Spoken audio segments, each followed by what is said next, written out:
Legislature in Guam is back in session. Colleagues, I know that there are several things on our afternoon calendar, and there's been a request to move things along. So if we could, let's understand that we have several things on today.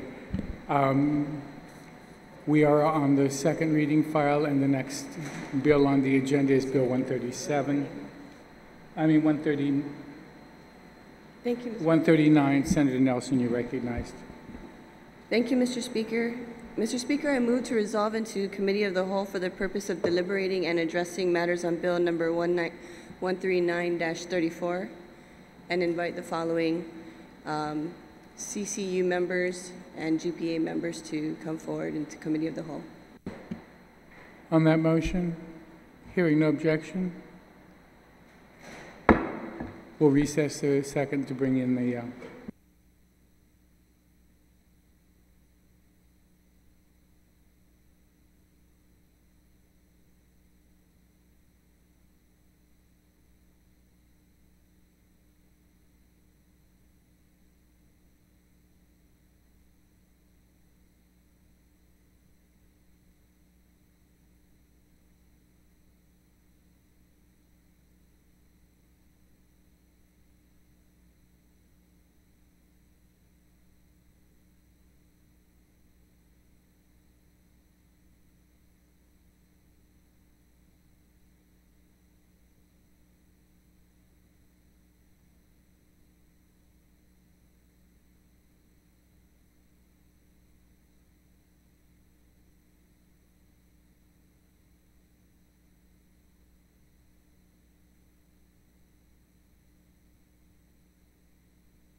I don't need to go.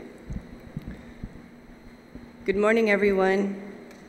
Today we resolve into Committee of the Whole to discuss Bill 139-34 as introduced, which is an act to improve the terms and conditions of the Guam Power Authority revenue bonds to refund outstanding Guam Power Authority revenue bonds. Basically, I'll just give a general history of what has happened since we introduced this bill. We did have a public hearing, and there were some concerns that the Public Utilities Commission did share in regards to this bond, this measure. And however, since then, Guam Power Authority, along with CCU, has been working with the PUC. GPA has filed a petition for this bond. It has gone before PUC, and there has been open discussions with PUC, GPA, and myself, with the understanding that the purpose of this bond is to save portions of money with the refund. So it depends on whether they go for the whole $96 million or the whole $150 million bond refund. The intent, again, is to save money. It will not extend the life of the bond, but it will, with the intent to also decrease the interest rate when the bond is taken out. At this time, I just want to discuss a couple rules of engagement. I'll have the members introduce themselves. They can speak a little bit about the bond, and then you're free to ask questions at that time. I would like to have the amendments being made and discussed primarily amongst the senators. And if there's any concerns with the members of the panel, they can address it to me. Okay, so I'll have the CCU members first introduce themselves, and then GPA, and then we can move forward. Thank you. Good morning, Chairman Nelson, and thank you for the opportunity to be here and host and sponsoring the bill, most importantly, along with Senator Will Castro and Fernando Esteves. My name is Joey Dueñas. I'm the chairman for the Consolidated Commission on Utilities. Guajusi Simon Sanchez, previous chairman and current member of the CCU. My name is Melinda Mofness. I'm the acting general manager for the Guam Power Authority. My name is John Kim. I'm the CFO, Chief Financial Officer for Guam Power Authority. Thank you. I'd also like to share from the Barclays report of November 8, 2017, that there's an estimated savings of now $10.5 million in total interest over the remaining life of the loan, which is estimated to be $463,000 per year in annual debt service. And again, the remaining life of the loan is 22 years. I'll have our Sergeant of Arms and our pages hand out some documents for you to review. And if you have any questions, please raise your hand. If you have any concerns, and I'll address you at this time. Senator Uggan. Thank you very much, Madam Chair, and welcome to the CCU members as well as the representatives from the Guam Power Authority. You know, we've endeavored down this road to refinance outstanding bonds in the past. First question, first and foremost, is looking at any potential savings. A lot of it is contingent, and the chairperson had made a statement that it would be contingent on which bonds, series of bonds are actually floated and what the savings will be as a result of floating those particular bonds. So my question to CCU as well as to the GPA management is, this is unanticipated savings. If in fact it's going to be realized on behalf of the utility, it's unanticipated savings, because otherwise GPA would be paying for this bond obligation for the next 22 years until such time that it's paid off. So my question is, aside from making management decisions of where the savings will go, what is the assurance that in this piece of legislation that any savings that will be realized will go back directly to the ratepayers as rate relief?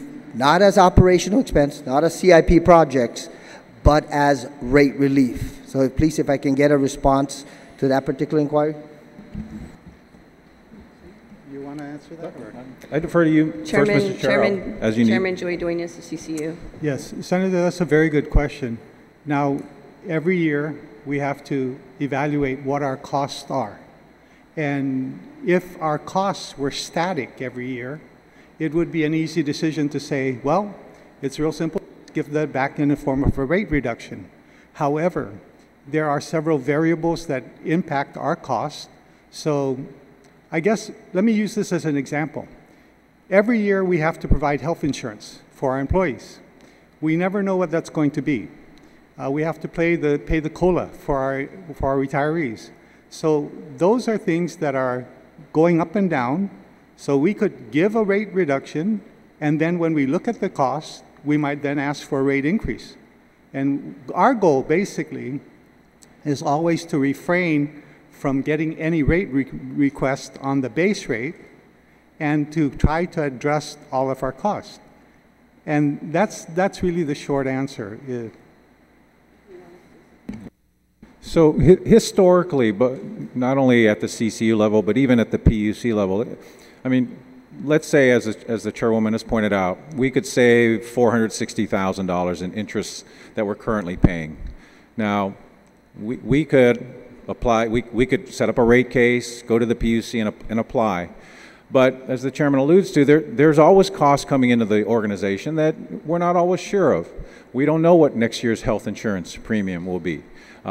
We don't know what other costs could be. And so when we design a rate plan, we kind of look at that reality that says, what do we think we can live with over as long a period of time as possible? We have not had a base rate adjustment since 2013. We've reduced the number of people working for us. We've reduced overtime. Now we're trying to save some interest because, as the chair has articulated in many public forums, we're looking for every single way to save every penny that we could so that we don't have to move that base rate. Take this financing. Our non-fuel base rate revenues is about $160 million. Now we could take $463,000 of interest savings, go back to 50,000 ratepayers, and we could lower their rate by $463,000 if that's what the number came out to be.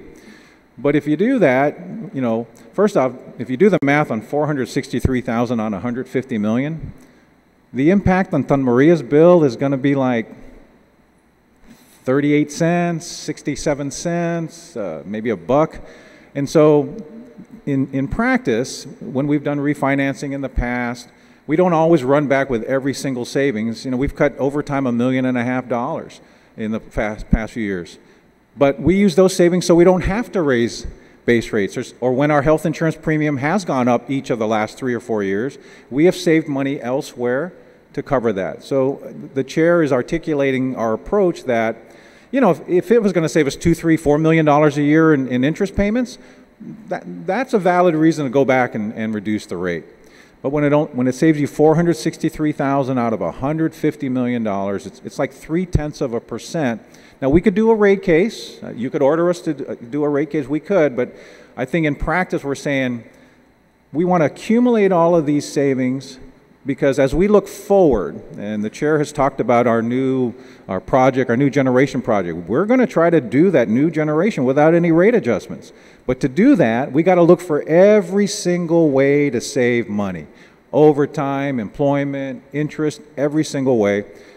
We're approaching you in the body with a request. We have found a way to take one of our more expensive borrowings. It's $150 million. We pay 5.5% interest on about $50 million and 5% interest on about $100 million. We have a chance. When GWA went to market 3 weeks ago, we got 4.06% money. When we approached the senator in May, this refinancing was already going to save us money based on where we thought the market was. The market continues to be attractive for this refinancing. And had we been in the market 3 weeks ago, when we originally came to Senator Nelson, we said we're very confident on the $100 million of refinancing, because that's I'm sorry, I got that backwards. That's the 5.5%. We're trying to knock that down to 4%. But if the interest rates stay that low, as GWA was able to benefit from 3 weeks ago, okay, maybe even the 5%, even the 5% money can be refinanced. The response was sufficient. I think that there has to be a recognition that your proposal is to anticipate a realized savings of approximately $10.5 million over the life of the projected existing bond. 22 years remaining. For correct. 22, for a life of 22 years, and that could conceivably translate into a annualized cost reduction in debt service by $450,000. Is that correct? If right, if the market- 463 yeah. if the market Okay. remains the same. Just so that everyone understands exactly. I mean, I don't want in the headlines tomorrow, GPA, or when you float the bond, GPA is anticipated we'll save $9 million, but that's over the life of the loan, not necessarily in one fell swoop Correct. this year, so Correct. that in fact it Correct. can go back directly Correct. to our ratepayers, Correct. and they can receive that rate relief. The other follow-on question, Madam Chair, if I may, is over the weekend, the U.S. Senate passed their version of their tax relief. Based on their version, and obviously the U.S. Congress, and perhaps, John, you may be privy to reviewing the markets, but based on the provisions that exist in the Senate tax relief version and the House of Representatives tax relief version, there's going to be a compromise. Both versions restrict or withhold future tax-exempt bonds, municipal tax-exempt bonds, if I'm correct. So that being the case, how do you envision floating this bond and still realizing a possible $10.5 million cost reduction? I don't want to say savings, cost reduction in debt service over the course of the life of the existing bonds. Chairman Duenas, would like to address that question? Senator, that's why time is of the essence. If we go to the market now, there is an appetite for this, because once we do the bonds, the changes to the code, to the Internal Revenue Code, will not affect that deal. It's a contractual obligation, in other words. So you can't pass the law subsequent to void that contractual obligation. And can I just clarify one thing, by the way? I just want to make sure we're all on the same page. What we gave you is a projection of the potential savings. And so the savings, we're first trying to refund the 5.5% bonds, and then the 5% only comes into play if the interest rate drops down to where it was when GWA went out, which was an all-interest, total interest cost of 4.06. The savings on just the refinance of the 96 million roughly, that's 5.5%, is really around $9 million. John, what is it? $9.6 million. If we refund the lower rate of 5%, because the interest rate drops further, that's how we get to the $10 million mark, okay? And we won't know that until we go to market. The rates are bouncing all around right now. Understood. Thank you, Mr. Duenas. Madam Chair, just so that I get clarification for myself as well as our colleagues, and the question really was looking at the provisions that were passed by the U.S. Senate as well as the House of Representatives and their eventual compromising conference, looking at the restrictions or the limited opportunities for tax-exempt municipal bonds. How would that impact the interest rate as well as GPA's ability to be able to realize some savings? And I'm sorry, I didn't quite answer your question clearly. I must have not said it straightly. It's going to make the appetite for the bond buyers, they want to get this deal now. So that's why I say we don't know where the interest rate will be. It depends on how much interest they have, okay? If they wait, then this is gone. This opportunity is gone. But if we act now and we do the deal before the enactment of the law, then that's when we will save the money. After, you're right, after the law's enacted, there's no savings.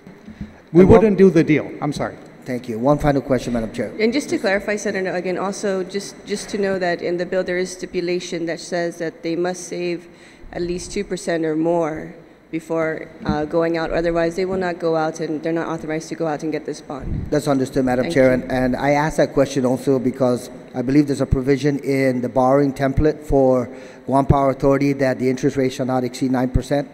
So that's in the code right now. And we just entertained a previous legislation by an agency, Port Authority of Guam, that would go out into the bond market for the first time at a capped interest rate of 6.5%.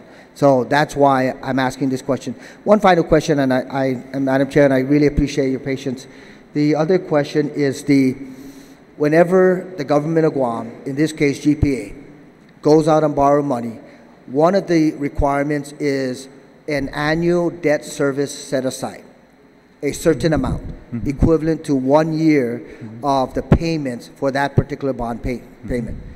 My question is, based on the refinancing option, is that annualized debt service set aside, which is in a trust fund, in a bank account somewhere, hopefully in Guam, is the refinancing going to entail acquiring, based on the bond refinancing amount, the principal amount, an additional annualized debt service amount, and then it would free up what you presently have under the 5.5% 22-year bond? And this is a very, very critical question, because that would mean that we would be borrowing an additional amount rather than taking those present annualized set-aside amounts of money and providing it back to our ratepayers for relief. So if I can get a response. Once again, Madam Chair, the question is, there's a debt service, annual debt service that is set aside in a trust fund as security. And my question is that going to be used as the part of the annualized debt service set aside for this refinancing bond should it float? Chairman Duenas? I guess I understand your question to be that set aside, the debt service set aside that's put aside. What this bond will do, Senator, in the simplest answer is it reduces that set aside. So as we roll forward, that won't be as high a number because, of course, the debt service goes down. So that's included. I understand. The question is, what you have in the bank account today as an annualized debt service set aside, as a 1-year payment set aside in a trust fund, will that be used for the refinance bonds debt service set aside? Because if it's not, then you're literally going to go out and borrow. Let's say if you're able to borrow $100 million, you're literally going to go out and borrow $100 million, and you're going to increase that borrowing to include another annualized debt service set aside and freeing up what you presently have in trust. So I need clarification in terms of how this refinancing will work out. And Madam Chair, everyone has been sworn to oath by... Yes. Okay, thank you. Senator Sanchez can answer that question for you. Thank you, Senator. Hopefully I can help you with this. The 1-year debt service reserve fund, the restricted fund, was set up in 2010, as all financings of Gov Guam and the autonomous agencies have always had this 1-year debt service reserve. We're now refinancing all or a portion of this 2010 bond. That reserve remains in place until the loan is paid off. In fact, if we get to month 12 of year 22, that 1 month, X years down the road, when that reserve's still there, that's what they use for the last payment. So the reserve stays, but the chair is correct. Senator Sanchez, you're refinancing the loan. True, but we're required to still maintain a reserve.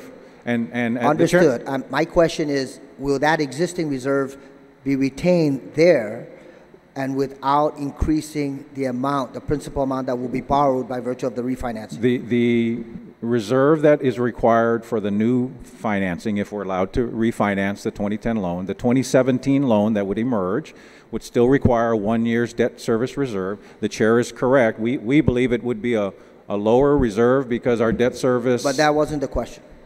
The question is, let's say you're going out there to borrow a $100 million bond. Right. You're required to set aside 1 year of debt service. Correct. You presently have, for your existing bond that you're trying to refinance, a debt service of, let's say hypothetically, $10 million. That's in the reserve right now. You're going to go out and borrow $100 million. So my question is, will this debt service, annualized reserve account, be utilized as the debt service for the new refinanced bond? If it's not going to be, then you just freed up $10 million of reserve funds that could otherwise go back to our ratepayers. No reserve, at the end of the day on this transaction, no reserve funds that we've set up as security for the 2010 bond. In effect, they're going to remain in place. There'll be a different number. There'll be a flow of funds that eliminate the old loan, set up the reserves for the new loan, but one of the things that we have is a reserve account with the old loan's reserve in it. We're just going to move that account over as security, but as the chairman has said, if the debt service, the one-year debt service is lower because of the interest savings, then the amount of the reserve can be reduced slightly. But in effect, Senator, the reserves that, remember, we still owe the $150 million from 2010. And Senator Sanchez, Madam Chair, I'm sorry. This is really very critical. And the reason why I asked that is on page 2, line 24. Part of the provision is that any additional amount needed to provide for a deposit to the debt service reserve in connection with the issuance of the refunding bond. So if we're not increasing the principal borrowing amount, we're going to realize some savings, then the annualized debt service reserve fund should not exceed what is presently in the account. And this provision provides for an allowance to be able to set aside, provide for a deposit to the debt service reserve. But because we think we will save money from the refinancing, we don't think we'll have to put more money in the reserve. It's as the chairman described, if our annual debt service is lower after this refinancing. So the clarification then that you just provided is that the existing annualized debt service reserve fund, should it be sufficient, will be utilized as the annualized debt service reserve fund for any refinance bond. Correct. There's no new money coming out, no new reserve, no new debt, no new money. Thank you very much. Thank you, Madam Chair. Thank you, Senator Again. Is there anyone, Senator Rodriguez? Then Vice Speaker Talahi. Hafele, thank you very much, Madam Speaker, and thank you for everyone for being here. You know, I'm looking at a PUC testimony that was dated back in July, and that concerns me. Earlier I heard there was maybe a new testimony from PUC or something different. I think, Madam Chair, you indicated that there was some new developments with PUC. Do we have that in writing? Yes, we do have, well, not with PUC, but the PUC did conducted a DayMark report, and so we can hand out the DayMark report if you just give us a minute, and basically it says that they are in favor of this, the DayMark report says that it's something positive to do. The PUC has yet to make a determination or ruling. They're waiting for us to see what we will determine of this bill. Okay, so I'll wait for that, but in waiting for that, I just want to state my concerns on the record. And as the previous senator has indicated, we've gone through this in the past about refinancing existing bonds. And you know, I, for one, have also authored some of that for the hospital, for example. In those cases, we looked at the market. We were able to save some money in refinancing, and we're able to acquire new funds for new equipment at the hospital or for operations in the past, which is something really that you know, in a scenario you really don't want to unless you have to. And I understand with this here, the justification is that if we refinance this now, we would have saved some money, about $400,000 a year in annual savings that could net us about $10 million over the course of 20 plus years. So that's, you know, you take a look down the surface, that's a good approach. However, when you take a look at and I've seen in the past few years the costs that are involved to refinance this, they're substantial. They're pretty substantial. And so, and in looking at the PUC's testimony, you know, ignites that concern I have as well. Is that if we're going to go out to refinance this to potentially save $400,000 a year, could there be other ways that GPA can look at in finding these savings where we don't have to expend a significant amount to refinance this, right? And how is that going to translate into benefits to the ratepayers? This $400,000 a year, will that be used to and I know you kind of answered it earlier, Mr. Chairman, about how you really don't want to raise rates unless costs like health insurance are there, the unexpected that you have to. But how can we take a look at these savings, and how can it benefit the ratepayers? Can it go into some sort of, I believe, is there still that lifeline rate that, that the GPA has that could benefit our people who are on the bottom? But what is GPA's plans? How is this going to benefit, this potential 400,000 going to benefit directly the ratepayers? Chairman Duenas, would you like to address that question? You asked several different questions. Let me try and answer them in the order you asked them. First off, you expressed concern about the cost of issuance and the cost to do this. And one of the things that we focus on is what are the savings. So the savings of about $417,000 if we only refinance $96 million, that savings is net of all costs. In other words, all the costs are paid for. So after you pay everything, the cost of issuance, everything that you have to pay, the little GITA fee that GITA gets, all of those, that's the bottom line. That's what you're saving. And our approach on this issue has been, we are looking for every way to save money. Not just, you know, it's nice to say we're going to then reduce rates. I take the other approach. It also helps us prevent rate increases. So there's two ways of looking at it, you know. If we can cut rates, we're going to cut rates. Who wouldn't want to do that? But if we look for ways to save money and that helps us from raising rates, that's also a benefit to the ratepayers, okay? So at the end of the day, we're talking about $417 million average annual savings. Some years will be more, some years will be less. But the total amount is about $417,000 average annual savings. We are not taking money out of this deal to do other things. We are also not extending the maturity. So these bonds will be paid off in the same time frame. They don't add any more debt to GPA. They'll be paid off. So all we're talking about at the end of the day is the $417,000 a year in average annual savings. That's my answer to the first question. The second thing that you brought up is about lifeline rates and how do we help those who are struggling. GPA's lifeline rates is based on a consumption pattern. And that was set back 30 years ago when I chaired the PUC. And we were trying to struggle with how you do this. What we came up with was not perfect, but it was basically to say, on the first block of rates, 500 kilowatts, we would make that a lower rate. And we would then take the need for that and put it on the upper tier. So those people who are consuming a lot of power, theoretically, usually have bigger houses, theoretically, or are doing something else. They have more air conditioners, whatever. And so therefore, they will pay a higher price. And that's how that's set up. That's the best we could come up at the time. That doesn't acknowledge, though, the fact that sometimes the people who are on the lower income need to consume a lot of power. Some of them have breathing problems, and they need to be in air conditioning. So I get that. Some of them require oxygen and some other things that consumes power. The problem is, in most jurisdictions, when it comes to cases like that, the subsidies that are given to help those people come from the taxes of those communities. They don't come from the utilities. In Honolulu, there is a program where they subsidize people's power bills, but it is funded by taxes collected by the state, city, and county of Honolulu and the state of Hawaii. And so we don't have that here. So we've tried to do several things.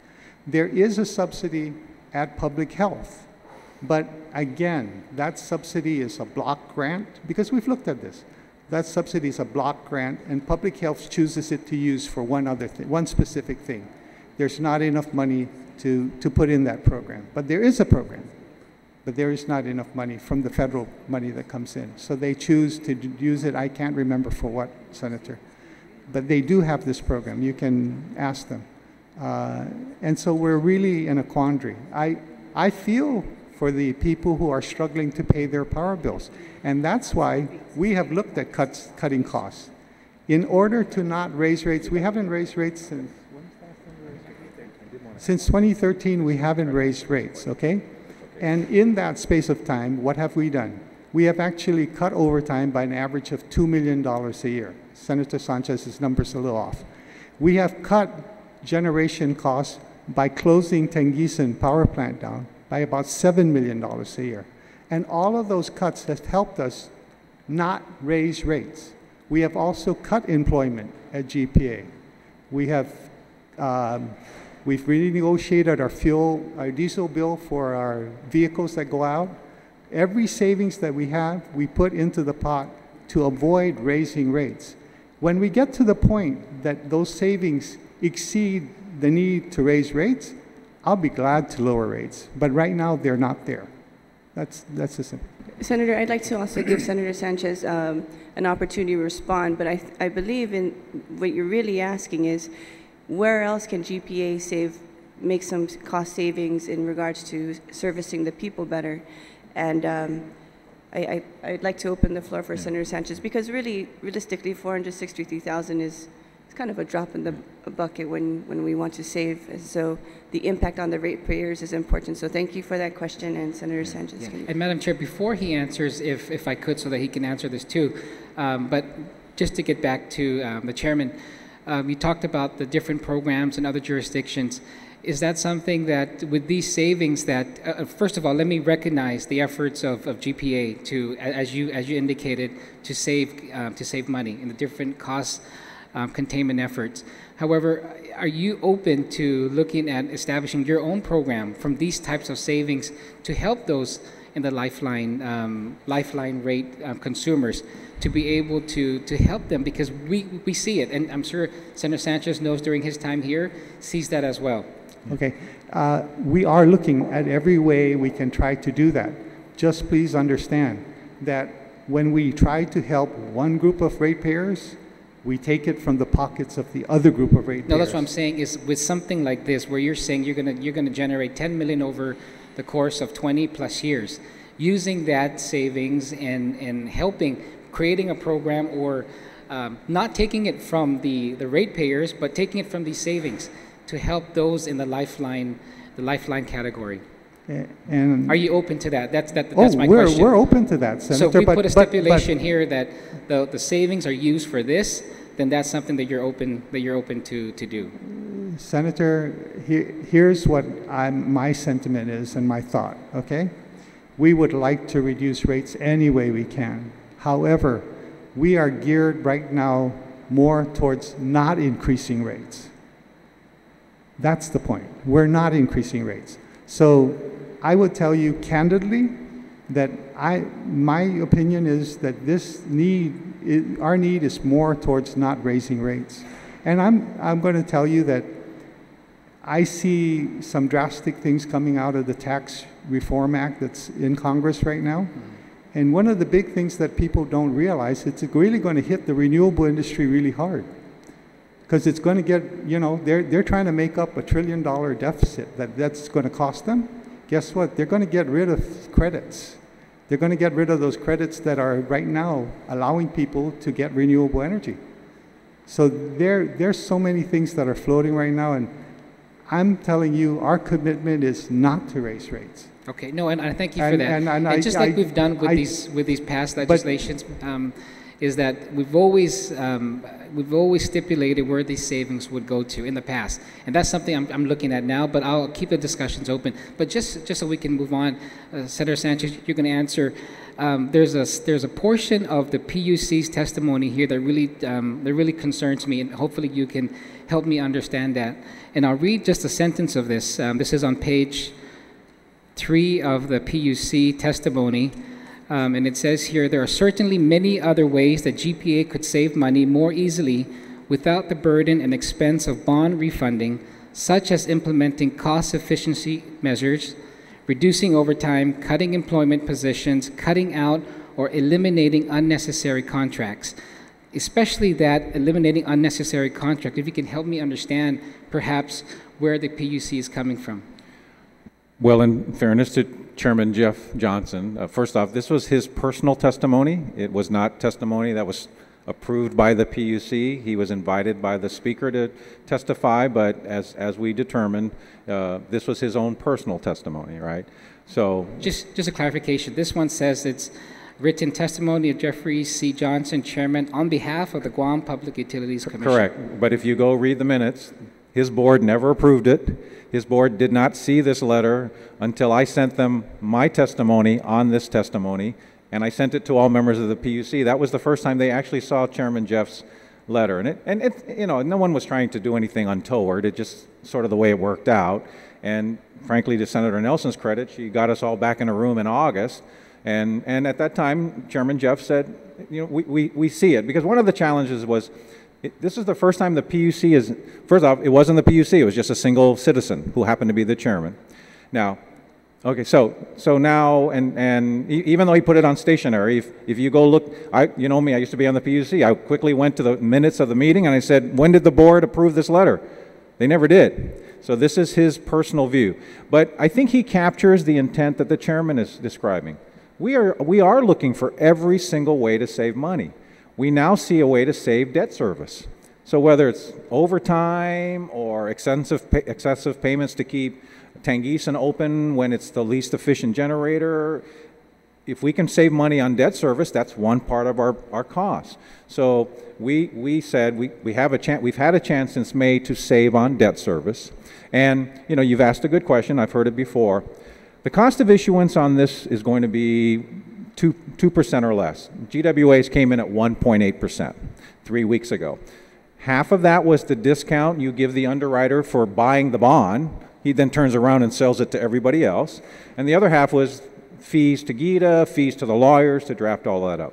So it's a good question. You say, should I spend 2%, $1.8 million, $2 million to refinance $100 million?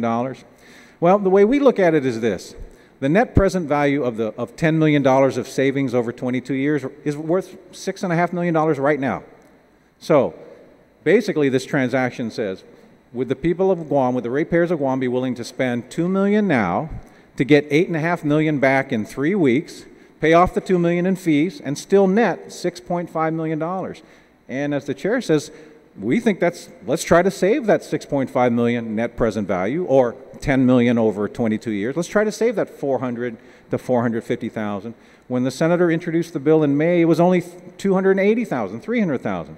But as long as we beat that 2% rule, which has been the prudent rule of the body ever since, then we've been given permission, and we're just seeking that permission that we believe we can beat the 2% rule. We think we can bring it in between 4 to 7% of net present value savings. And with your permission, we'd like to do it before the new tax bill. Really, just to clarify a little bit of what Senator Uggin said, the new tax bill will prohibit early refinancings of municipal bonds. It's not going to stop all municipal bonds, but it won't let us do these early refis anymore. That's why we want to go to market now. We also know that there's going to be a change in the Fed. They've talked about a higher interest rate coming out after that change. That's another reason we want to go to market before the 15th of December when the Fed may meet. So all of those things have combined to, you know, accelerate our need. This was, to us, this was a good transaction in May. It got better in August when the PUC did look at it, and it's gotten better in November.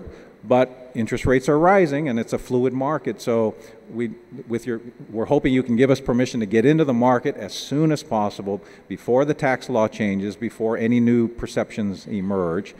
We think spending $2 million to save $8 million and have $6 million left is a prudent thing to do. I think you've all refinanced personal loans. I mean, there's always going to be some fee, but if the fee is worth the interest savings, you do the transaction. We believe the upfront cost is worth spending that money to spend to save $9 million and net 6.7. We think that's a good deal for ratepayers. Save $400,000 for the next 22 years of interest. Why would you want to pay higher interest? And it's all these savings are net of expenses. Thank you, Senator Sanchez. My colleagues, we have, is being passed out the bond refunding analysis for Guam Power Authority done by the Daymark Energy Advisors. So we'll take a quick 2-minute recess for you to review it, and we'll come back to Senator Rodriguez's questioning and then Vice Speaker Talahi. 2-minute recess.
We're back in the Committee of the Whole. Senator Rodriguez, we left off at your questioning. We sent out the Daymark bond analysis. Senator Rodriguez, go ahead and present. Thank you very much, Madam Chair. And I won't delay this. I'll continue to listen to the discussions that we're having here with other senators. And but this report doesn't change my concerns of the PUC testimony that is in front of us, that is on record. And so I'll wait and for further discussion and see how we can move forward with this. Thank you, Madam Chair. Madam Chair. Thank you, Senator. Vice Speaker Talahi.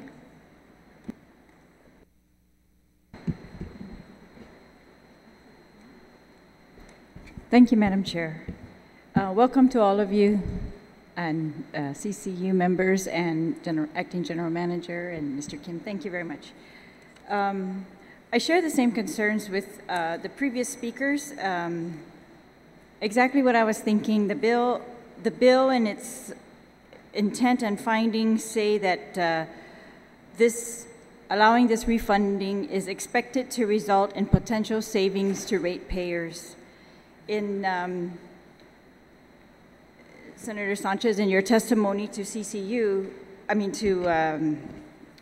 regarding PUC's testimony, you also say Bill 139 gives this opportunity to find savings to the same for government,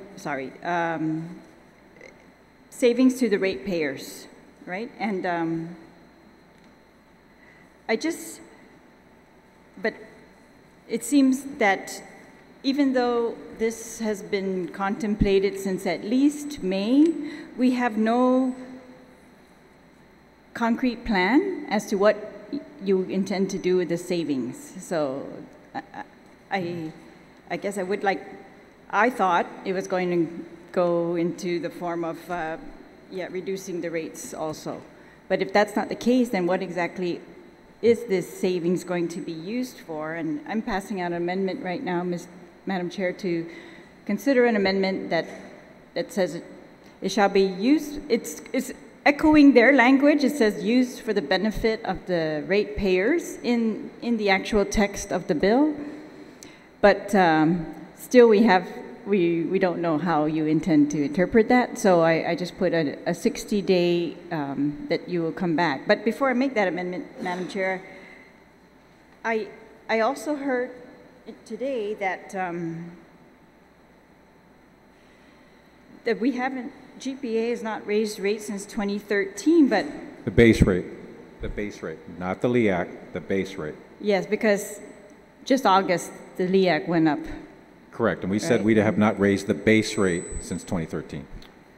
The LEAC is required to be adjusted twice a year, February 1st and August 1st. That was set up by the PUC that Chairman Duenas and I were on in the 90s.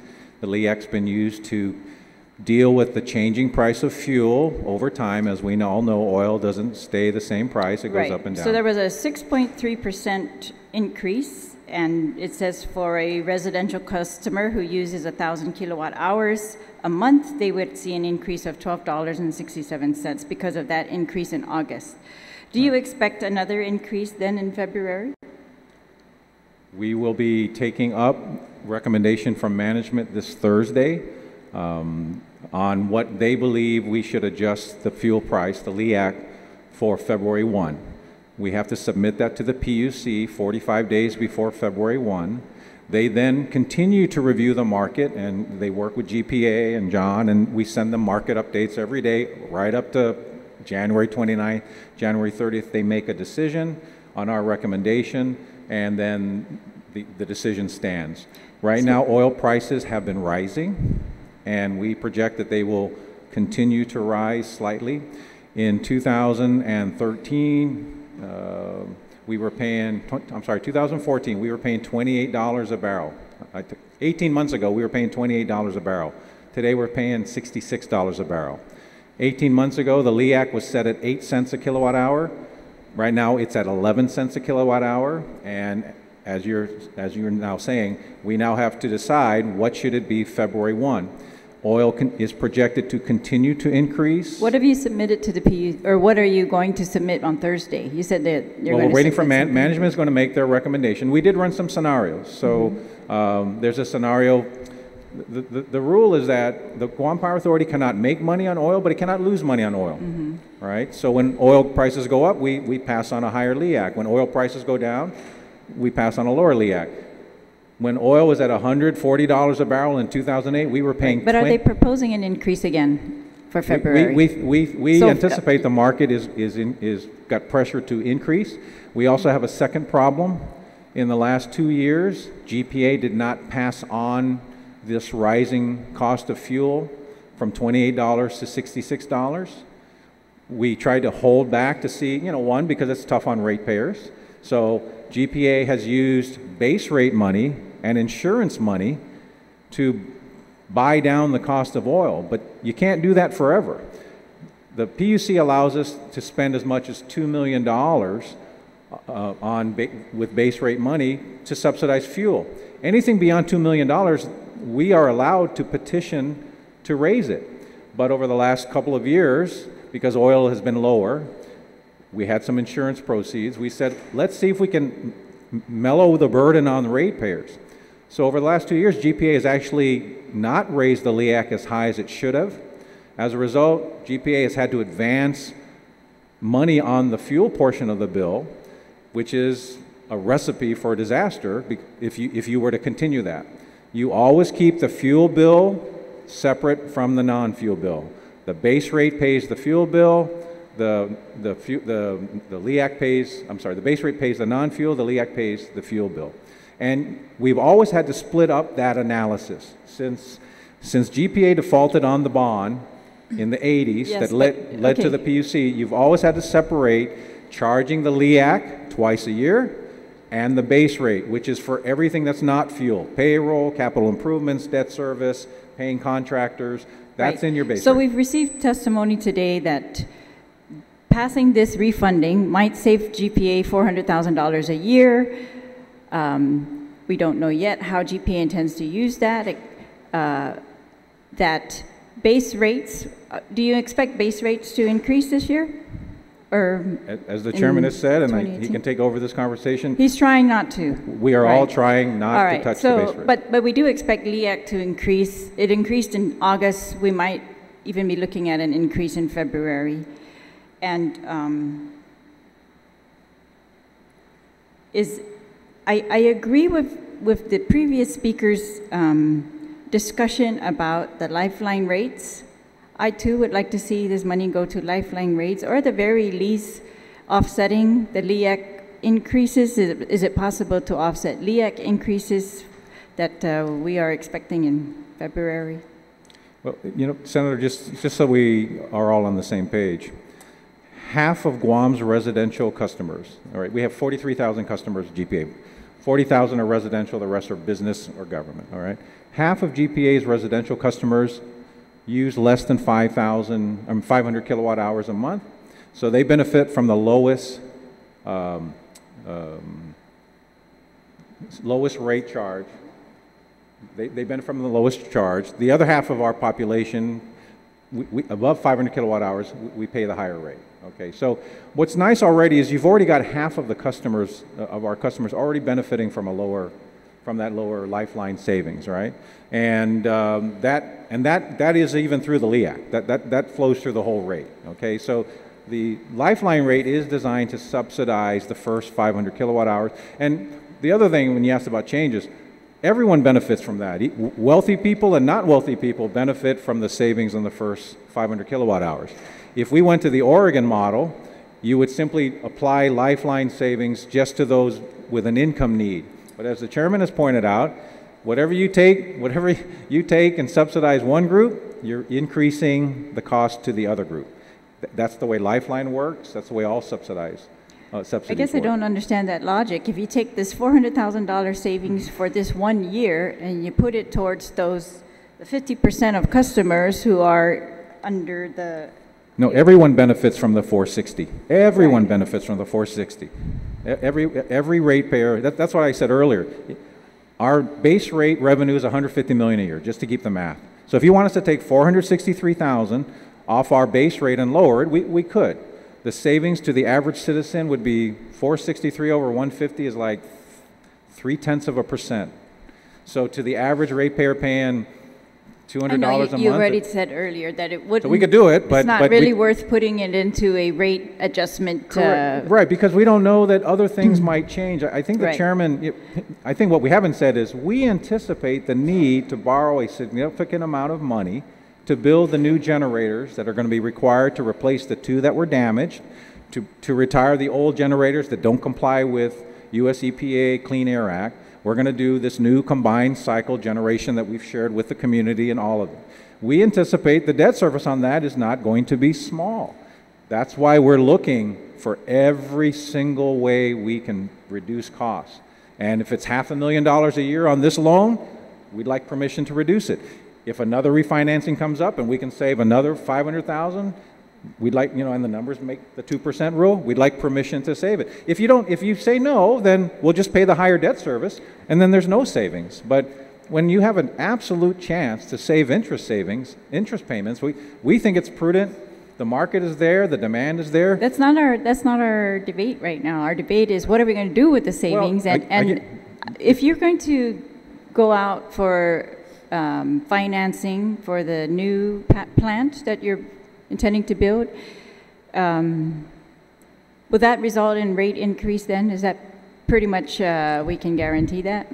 Yeah, it's a big number. So we're trying to find ways to So mitigate I'm that. sure you can appreciate that we also are just trying to find and trying to push you a little if there's any way that we can save our customers some of these rate increases. And I know you are doing very good work up there at GPA, so I commend you for that. But I just think we also need to do our job and just ask the questions and make sure, that we can try to predict. It's going to be very hard to say to people that ask us why didn't our rates get reduced if they had cost savings, and then right around in 1 month later in February they're going to see another increase. It's just hard. I mean, everybody wants to understand that. So I would. Vice Speaker, do you have an amendment? Yes, I do. Just trying. Here it is. The amendment would be to add another subsection H, which kind of mirrors the language from the legislative findings and intent that says savings from refunding shall be utilized specifically for the benefit of the ratepayers. This is a very general language that you also have used, and I will be the first one to admit, because I'm pointing it out as a criticism of your testimony, that it's not specific how it will be used for the benefit of the ratepayers. So I'm also adding on that GPA shall notify the legislature within 60 days of refinancing its intent and plan regarding the savings achieved from refinancing. Is that something that you would be able to do? We can provide notice. I mean, if it's in the law, then we must. Senator, yes. I want to be clear on two things. First off, we're talking about a reduction in savings on the base rate. And I have to stress this enough. When we save this money, it puts off any rate increases to the base rate. So there is a benefit to the consumer. That's one. Two, I need to clarify that the LEAC works both ways.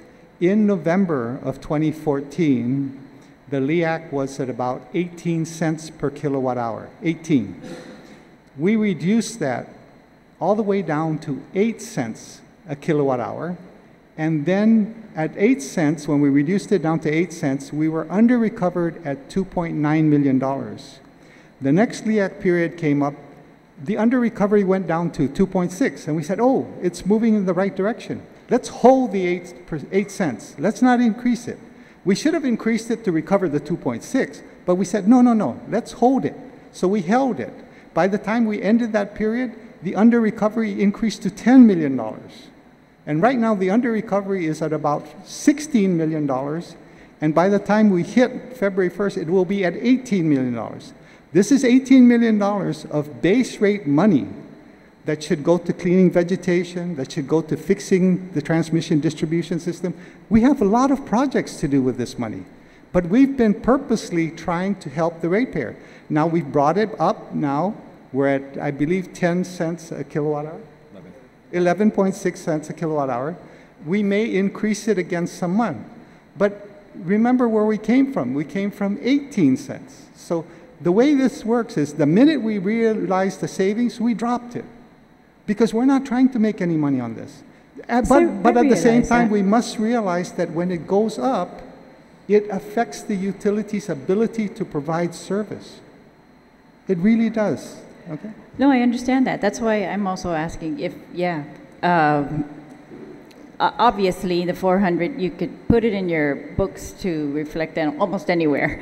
But I was just asking if it could be reflected in LEAC savings to all the customers or not. Actually, it cannot.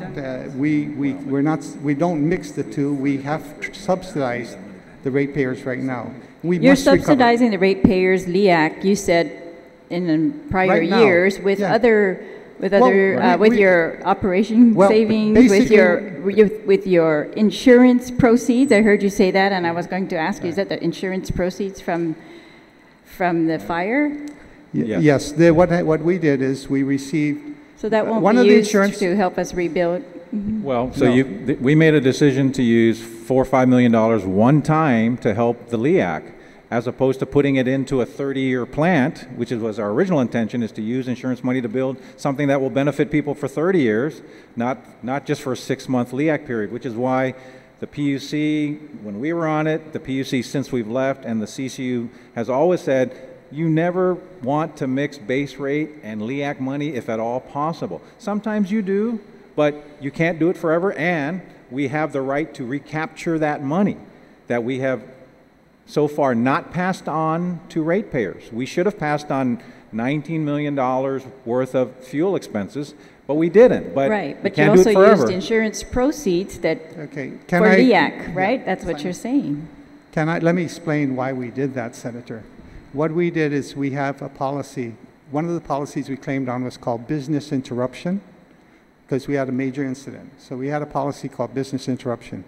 And we collected on that policy, and we said because this caused us to lose baseload units, which were operating at a lower fuel cost, and we had to now burn higher fuel, we said we're going to take some of this business interruption money and apply it to the LEAC in lieu of the fact that we're now going to be burning higher cost ultra-low sulfur diesel instead of the lower cost RFO fuel. So we did that, and that's a solid rate-making policy. But we have a limit to what we can do to that. And you can't really mix the two. They're apples and oranges. The LEAC is a direct pass-through. We have to recover that from the ratepayers. Whether we recovered it right now or 6 months from now, we're going to have to recover it. At some point, you have to recover it. To not do that threatens the viability of the electric utility serving this island. I think anyone's proposing that you not do that. We're asking if there's a way that when we are authorizing a $400,000 savings, can use that to offset to the customers. That's the only question regarding LEAC. And I guess my answer And remains we're trying to this- find out what real benefit to the ratepayers is going to come from this bill. And I guess that's the essence of my original answer, where I said, when we save money, because we've been saving money, we have now not asked for rate increases on the base rate. Right. So this is one more way to not ask for a rate increase on the base rate. So we are benefiting the ratepayers. Because if we ask for a rate increase on the LEAC and on the base rate because our costs went up, then that would be double hurt. So in giving us this opportunity to save $416,000, you're allowing us to not increase the base rate. That is the benefit to the ratepayers. I'm glad for that. I am very glad for that. I'm saddened, I guess, to hear that, yes, this new financing that we're looking at in the future to build that new plant is our commitment, we're starting Senator, from scratch, it sounds our like. commitment for you, Senator, is that we are going to try to do that without raising the base rate. Great. That's what we're trying. That's what we're trying to do. That, yes. And therefore, every little savings that we find, that's what we're building. That helps us in that quest. All right. Okay? All right. Thank you. So that's my amendment, Madam Chair. Thank you, Vice subsection Speaker. H. The Vice Yes. Speaker has proffered an amendment, line 24, page 3 of the bill, to add a new subsection H to section 2 of the bill to read, savings from refunding shall be utilized specifically for the benefit of the ratepayers. GPA shall notify y legislatura within 60 days of refinancing its intent and plans regarding the savings achieved from financing. Anyone on the amendment? Senator Rodriguez? And then Senator San Agustin. Thank you very much, Madam Chair. I want to thank the Vice Speaker for this amendment. However, I do want to ask if it's okay with her, I'd like to make an amendment to this amendment, and it goes back to the question I had earlier about the Lifeline ratepayers. And I understand that to be qualified, you got to. It's not based on your income. It's based on your usage. All of us. Yes. It's residential, not business, Okay. not government. So- Just resident. The first 500 kilowatt hours is discounted. Yes. To everyone in this room, everyone not in this room, Okay. that's residential. Thank you. So what I'd like to ask before the amendment is that something GPA, and maybe the acting general manager could answer this as well, is that something GPA could do is establish a program that would, that would help those who are, that it's based on income, because people that we want to help are not the ones that have the ability to pay and perhaps don't use much power. We want to be able to help those ratepayers who need to use power but can't afford it. These are people who are on medical, who need medical assistance with oxygen and other equipment. And if we put it here where that because we know savings benefit ratepayers, period, as you articulated, Mr. Chairman. And so what I like to do is specifically have it benefit these lifeline ratepayers, and perhaps have GPA establish this program. I'll leave it to you guys to establish the program. And something that we're probably not going to be able to use next year or 2 years from now, but 10 years from now, you would have $5 million in this fund because you've saved $400,000 every year. And that 5 years from now, that's when it could be used to benefit ratepayers who truly need the assistance. So our challenge will be, and the chairman has alluded to it, do you know what the health insurance premium is going to be over the next 5 years? Are we assured that other cost inputs of the Guam Power Authority ratepayers are not going to change, that we might not need that $460,000 for that? So that's one concern. And the second concern, just to get it, we've looked at this before. Oregon has a really good program. You work with public health. The subsidy only goes to those on public assistance. They give you a list, all right? And it would reduce the number of subsidized ratepayers significantly. But you got to remember, half your customers benefit from the lifeline already, right? That use all of us benefit from the lifeline, and half of them use less than 500 kilowatt hours. So if you're going to now limit it only to low-income families, then everyone else, all of us in this room, for the first 500 kilowatt hours, we would be raising our rate while we reduce the rate of a particular class that you want to reduce. So we can do it any way you want.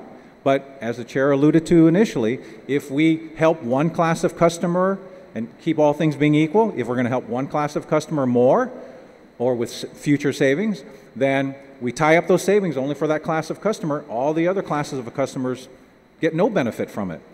If you allow us just to save the money, we pass those savings on to all 43,000 customers, all 40,000 residential customers, and not just those of low income. And it's a valid question. We have wrestled with this for many years. Do we reduce the number of people that get a lifeline subsidy by going to income-based?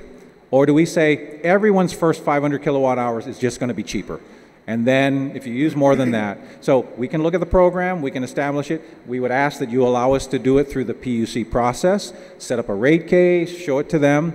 So, and through that process, you would all see what the impacts could be if we lower this group of people, what the increase would be to everyone else, since we're lowering it only for some. We can do that, but I'm just trying to share with you the trade-offs involved in saying, if I move to help this group of customers, we only have the same bucket of money. So if you're going to help one class more, you're going to take that bucket of money away from somebody else. So I guess to make it clear, I'm not asking to change the lifeline rate, because as you said, it benefits 50%. And it's not income-based. It's not income-based. So what I'm asking is that if you can establish some sort of program that would assist these individuals who, as you said, are eligible for public health programs. You must be within a certain a category with the Guam federal poverty level. Perhaps use that as your baseline to be able to provide assistance for those who really need the help, who can't afford to pay their power bills. So that's what I'm asking, not to change the different rate for a certain class. It's just to provide the subsidy, if you will, or some sort of assistance to those ratepayers. And the other issue about you wanting to use this for future costs in health insurance, I think you're doing a good job already. You've articulated that here today, is that you've done so much to cut overtime. You've done so much to do other stuff for cost containment that I don't see a problem where using this unanticipated savings now for a program like this would affect, if there is an increase in health insurance in the future or anything else. I think you're on the right track in doing that. And so I don't think we should worry about that now. All we would say is I believe, Senator Rodriguez, you'd like to add an amendment to the amendment? Yes, but I need a few minutes. But if you can go, now I'll work on it. Okay. Move on. Chairman Joey. Yes, Senator Rodriguez, I want to explain to you that we have been looking at this issue for many years. And it's a very complicated issue because you see under the GURA program, sometimes in the GURA program, some of those people, they get their power bill subsidized by GURA. So we're having a hard time trying to quantify how you would do this even. And that's how come I knew about the public health program, for example, that allows that to occur at public health where they could actually do this. There's a program to do it. The problem is there's no funding for that program. Again, because it's a block grant and they choose to use the money elsewhere, which is not my call, okay? So I want to really inform you that we have been working with this. We're not done. We're continuing to look at it. You don't need to tell us to look at it. We're looking at it. We just haven't been able to find a solution yet. And like I said, when we started looking at it, then we said, okay, but these guys get a subsidy right now through GURA program. They get some sort of subsidy, and it's income-based. Now, what do? We give them an additional subsidy? What about the other people? How do we differentiate that? And that becomes a real problem in terms of dealing with classes of customers because you're creating different strata. So we continue to look at it, but it's not easy. Again, the programs that have worked in different jurisdictions are programs where the subsidy comes from government tax revenues. And therefore, it's the government that sets up the program, and that's where that program from public health comes in. They have a program where they can say, okay, you're getting it here, we're going to do it here. The problem again becomes one of they have no funds. Thank you for that. So with GPA, as you said, you've been looking into this. Are you able to come up with something? And if the problem was there was no funds to finance that program, well, here's $400,000 that we're proposing a year to be able to finance that.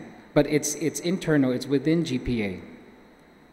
And I guess my response is, it takes away, again, we would help one group and we would raise the rates of other groups. That's the bottom line. And we're trying to see how we help everybody without disadvantaging others. But I don't know how that worked, because earlier you said that when you help the Lifeline, go back to Lifeline. Everybody benefits. Yeah, but then you don't, it also helps the ones that are paying above the Lifeline. Yeah. So how does this now raise? The Lifeline helps everybody. Mm-hmm. The Lifeline helps everybody. And what happens is we figure out how much more the people who consume more power, how much more they have to pay so that we can provide this. But the methodology says to them, yes, you consume more, but on your first 500 blocks, you get the same break. Mm-hmm. So you're the same as the next guy. It's just that he uses less. But how would this now, because you said it will raise the rates for those paying more, how would this do that when you're saving? You're saying you're saving $400,000 a year, and all we're saying is use those savings to help those who really can't afford. Because as our costs differ every year, as I stated earlier, we may have an increase in health insurance, God forbid, but that may go up. There may be an increase in the need to withhold from our employees and pay to retirement, for example. That percentage has gone up. Now it's, I think, 26, 28%. It can go up some more to pay the unfunded life. We have to pay those things. So what we do is, instead of raising rates to pay those things that are going up, we've been cutting costs. And that's what we do. We cut costs wherever we can. We do things like people don't take vehicles home anymore for GPA. If they, we said to them, how often last year were you called out after you went home? The guy said 0. We said, park the truck. We've cut down on the cost of diesel. Every truck at GPA is GPS tracked right now. We know where the truck goes. Every one of them, by the way, if you follow a GPA or GWA truck, you're going to notice they're going to be pushing 40 miles an hour, but they're not going to be doing 60 miles an hour because that GPS tracker beeps the office and it tells us that somebody's speeding. And if you don't speed, you save more fuel. You get your fuel economy. If you have a car like mine, it says that when I step on my gas pedal, guess what? My mileage goes down to like 10 miles to gallon. When I take my foot off, when I cruise at 35, my mileage is up around 20-some, okay? And so therefore, these are all the cost-saving things that we are doing. We are. And I want to acknowledge that. I don't want to just move. I want to move on. But so I said earlier, I recognize the efforts that the GPA is doing, but there's something here that I haven't heard a response yet on the PUC testimony, is even eliminating unnecessary contracts. If you want to, and I don't know what that is. Obviously, they know what this is because they're involved with you folks, right? And so that's one thing, and I know you're doing it, but I don't see how using the savings that you want to at $400,000 is going to raise rates and not be able to help more of our people. So I don't understand where that's coming from for you. But Madam Chair, I'll work on this amendment to the amendment, and then I'll proffer it to you. Thank you. Thank you, Senator Rodriguez. On the amendment, Senator Rodriguez will be adding an amendment to the amendment, but on the amendment, Senator San Augustine. We're on the Vice Speaker's amendment, correct? That's correct, yes. Okay. Madam Chair, I'm in support of this amendment, and so far, Mr. Chairman, you've answered the question what the amendment is proposing. All the savings to the ratepayers, you basically have given us an answer, and all we just needed is once we attach the amendment, is submit that report, and that's done. It's not something that that you need to draw up. You've already done all the savings, provide us the report, and then we move on. You still could pursue the bond. My concern is that on the last hearing we had, remember, Mr. Chairman, PUC was in a rush to make all kinds of comments. And it was like, the cart before the horse. And I'm trying to understand why they're not here to at least follow the cart in, and then get in front of the cart. Because, you're asking for what you asked at the public hearing, and then I'm looking at your report from the confidential report. It's a good report. It's telling them to approve it. And I thought we were going to get something from them because it's been a few months. At least saying they're in support of your pursuit of a refinancing, but they're not here, so I guess we'll wait until they do get here, if they do get here. But I'm really concerned more about, you've got all the solar power. You have a solar field, right? Mm-hmm. And I'm hoping that in the very near future, hopefully in a year or less, then the ratepayers can start seeing some savings. I mean, I don't know if it'll materialize or not, but everybody's selling solar here in Guam now. Mm-hmm. So I'm just worried that, when you mentioned there's businesses that pay a lot more, and if I'm correct, DOE is the biggest spender, right? Or buyer of power, or no? They got 41 DOE. In terms of government of Guam, DOE is not the biggest payer to GPA for power. Okay. It is the sister company, Guam Waterworks Authority. That's the biggest payer for power. Oh, okay. Because it has all those pumps all over the island and the wells, 100 and some wells, the big pumps that have to run up the treatment plants. So it is the biggest. DOE is a much smaller payer. Where do they rate? DOE is probably the second. Yeah. I know they pay about $10 million a year. Huh? GWA is about 12, 13. How many? 12 million? GWA is about 12, 13 million. The second largest is DOE. They're about 10. Yeah, they're about 10 million, right? So, and I'm just concerned about, the solar energy. Mm-hmm. Yeah.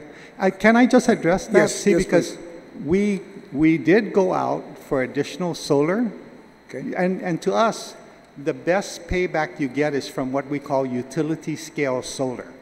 That, like the Dundun facility? Correct. So we went out for phase 2, and we asked, and we got a bid for 120 megawatts. We are paying on the Dundun facility 19 cents per kilowatt hour. Wow. Our LEAC right now is about 11 cents. We're paying 19 cents. When we went out, we got two offers that were very good. One was at 6.5 cents per kilowatt hour. The other one was at 8.5 cents per kilowatt hour. And both of these provided batteries to take care of the intermittency, the up and down, so they would help the system. And then there was a protest. And the protester was the number 3 bidder, who was bidding at 12.5 cents. And it just kills us, because we're still waiting for the OPA to work on that protest. And you know, if it were the other way around, we awarded the notice of intent to award the 8.5 and the 12.5, and the 6.5 said, wait a minute. I would say, oh yeah, wait a minute. But it was 6.5 and 8.5, and the 12.5 guy is the one complaining. And we stopped. We're at a standstill. And Okay. if this Tax Reform Act goes into play, I don't know if these guys will hold their price. They might say, hey, look, you took too long, forget it. And it really just kills us when this happens. So we are looking. And why is that important to us? Because if we get more solar and utility scale solar, it helps us lessen the amount of oil we burn. That's why we're getting the new generation, because they ramp up and down. We can now place it where we can save the most amount of fuel. If we cut down the number of barrels we burn, that helps us cut down the LIAP. You can cut it down 2 ways. The price goes down, great. But if you can't cut the price, then try and cut your consumption. That is the long-term goal. And by the way, I'd like to make a comment on your early comment, Senator Sonogstein, and congratulate you, because you are the only one who got it right at that hearing. You said, and I remember, and I just wanted to yell, yes, but I didn't because there wasn't the time. But I'd like to congratulate you. You got it right. The PUC should never comment on any bond legislation. You said, first we act, the PUC acts. Because you see, the PUC that we set up, that I set up, is the final say. If you don't pass the law, they don't need to discuss it. That's correct. You know? And you said it correctly. Why is the PUC even here? In fact, the PUC has never testified in all of our history. That testimony last May was the first time we've ever seen anybody from the PUC before the legislation. And we also noted that it wasn't a formal testimony of the body. It was just one member of the body, because they had never seen that. So it's unusual. But we like your cart before the horse. The cart is before the legislature. Without your permission, there's no need for us to talk to anyone else. The PUC won't take this up. And the They don't need to. PUC has told us that. Don't come back to us until you have legislation, and that's why we're here before you. All right, thank you. On the amendment that Vice Speaker Chalahi proffered, Senator Ada. If the mover of the amendment could just respond. So basically what the amendment is asking for is for information to be provided to the legislature within 60 days. But it's not clear, and so after the information is received, is that just an FYI, or was the legislature going to approve or disapprove of that plan? So it's just an FYI then. Okay, thank you. On the amendment, Senator Nicholas. Thank you, Madam Chair. On the amendment, you know, when I listen to the language of the amendment, I think that every time GPA renders a savings, it's going to be for the benefit of the ratepayers. I mean, I cannot imagine who else is intended to be benefiting from any kind of rate adjustments to the utility. The question of having GPA put to us within 60 days of the refinancing a plan on what to do with the savings, for me on the surface, it initially looks like a good thing, but I like long-term planning. I don't like the idea of having the agency rush to come up with how they're going to figure out how to spend that savings. As a matter of fact, when I first heard of this refunding bill, I wanted to commend you, Madam Chair, a great deal, because you're moving forward a measure that is not rushing to spend savings. One of our colleagues mentioned earlier that every bond refunding that we've done has a provision to spend the money, and that's actually disturbed me a great deal. You know, when we go out and we realize savings, the last thing we should do is figure out, from a political perspective, how to quickly go about and spend it. I prefer that we sit back, we let the money accumulate, we figure out what the highest and best use of those funds are, and then we deploy it from there. There's so many different options on the table with respect to those savings. You can try and keep rates from going higher. You could bank it and use it to pay for your capitalized interest up front as opposed to cap-eyeing future projects. We talked about that a great deal. That would save not only on the capitalized interest amount that are financed, but on the interest that's paid on that cap-eye. I mean, those are all different options that we can employ. The agency could plow those savings into capital improvements that are going to be funded by cash as opposed to funded by more debt. So there's just a lot of different things that can be done with the funds. I would like to perhaps inquire whether or not the CCU could come up with a plan where they develop an expenditure plan for any unrealized or unanticipated savings. Almost like if we are able to save money, this is what we would put additional savings towards.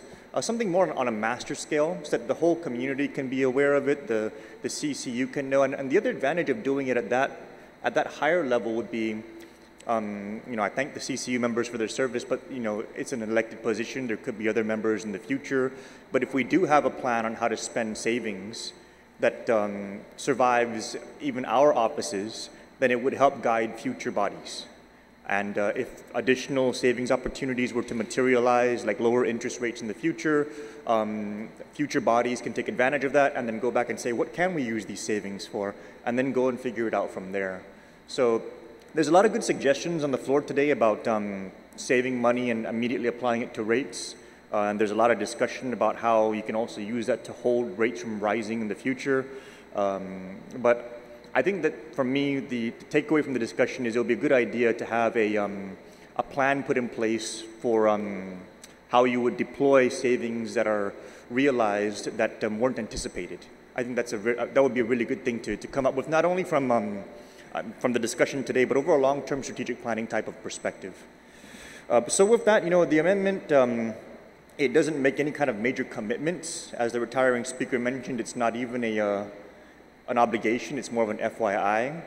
But I would prefer that we take more than 60 days to really sit back and think about how we're going to come up with spending any savings that we realize, and then go from there. Because even the kind of savings that we realize, when you save on fuel usage in vehicles because of the usage of the technology to be able to track their speeds, that's a different kind of expense versus savings on interest.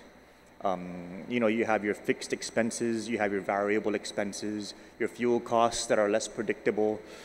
Sometimes those things will fluctuate more rapidly, and you're going to end up spending as much over the course of the year when you average it all out. So there's a difference too in applying savings, whether the savings is realized from fixed costs versus variable costs. So all of that, I think, really should be mapped out, as opposed to us trying to figure out whenever we see an extra nickel on the table, who's going to pounce on it first. Instead, we should figure out how to most efficiently deploy that.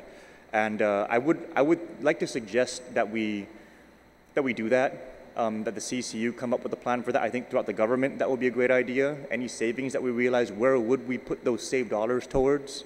I remember we refunded a GMH bond.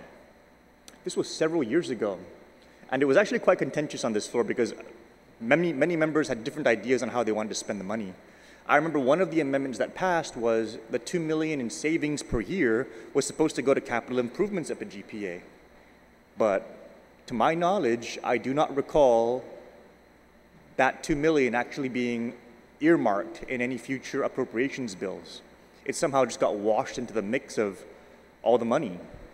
And that's just an example of how sometimes, even if we were to mandate a savings or put in an amendment that would speak towards that, in the end, that's not necessarily what happens. So I appreciate the discussion with my colleagues. I think that this is healthy.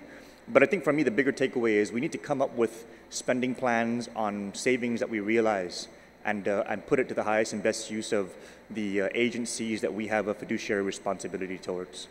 Thank you, Madam Chair. Thank you, Senator Singleton. On the amendment, Senator Esteves. Thank you, Madam Chair. Well, I understand the concept, and after listening to many of my colleagues and their different and varying views, I'm a bit. I'd like to be a bit more cautious about a 60-day or even a one-year timeline necessary on how the spendings are going to be saved. I think any timeline could really affect the overall ability and the autonomy of GPA and the CCU to conduct. I think we all, it's been very clear, and just to reiterate, we all know exactly where this money is going to go, and that's to CIP. And the CIP coming up should be the obvious priority. We know Guam does not have the base load. Guam especially does not have the base load for the peak hours at night, no matter how many solar farms we put up. That's the big issue. We lost base load with the loss of those 2 generators. And I appreciate the work going forward that, I'm not saying it was opportunistic, but in building new baseload generators to accommodate those peak hours, also being environmentally compliant so that we can start taking older generators online is really tackling a lot of issues with a single solution. And that should really be the goal. Because while we can, this gets said a lot, right? Penny wise, a pound foolish. If we look at trying to save even or apply this somewhere for overall minuscule savings that we see right now, just keep in mind there's the potential of $150 to $200 million bond that's going to come up.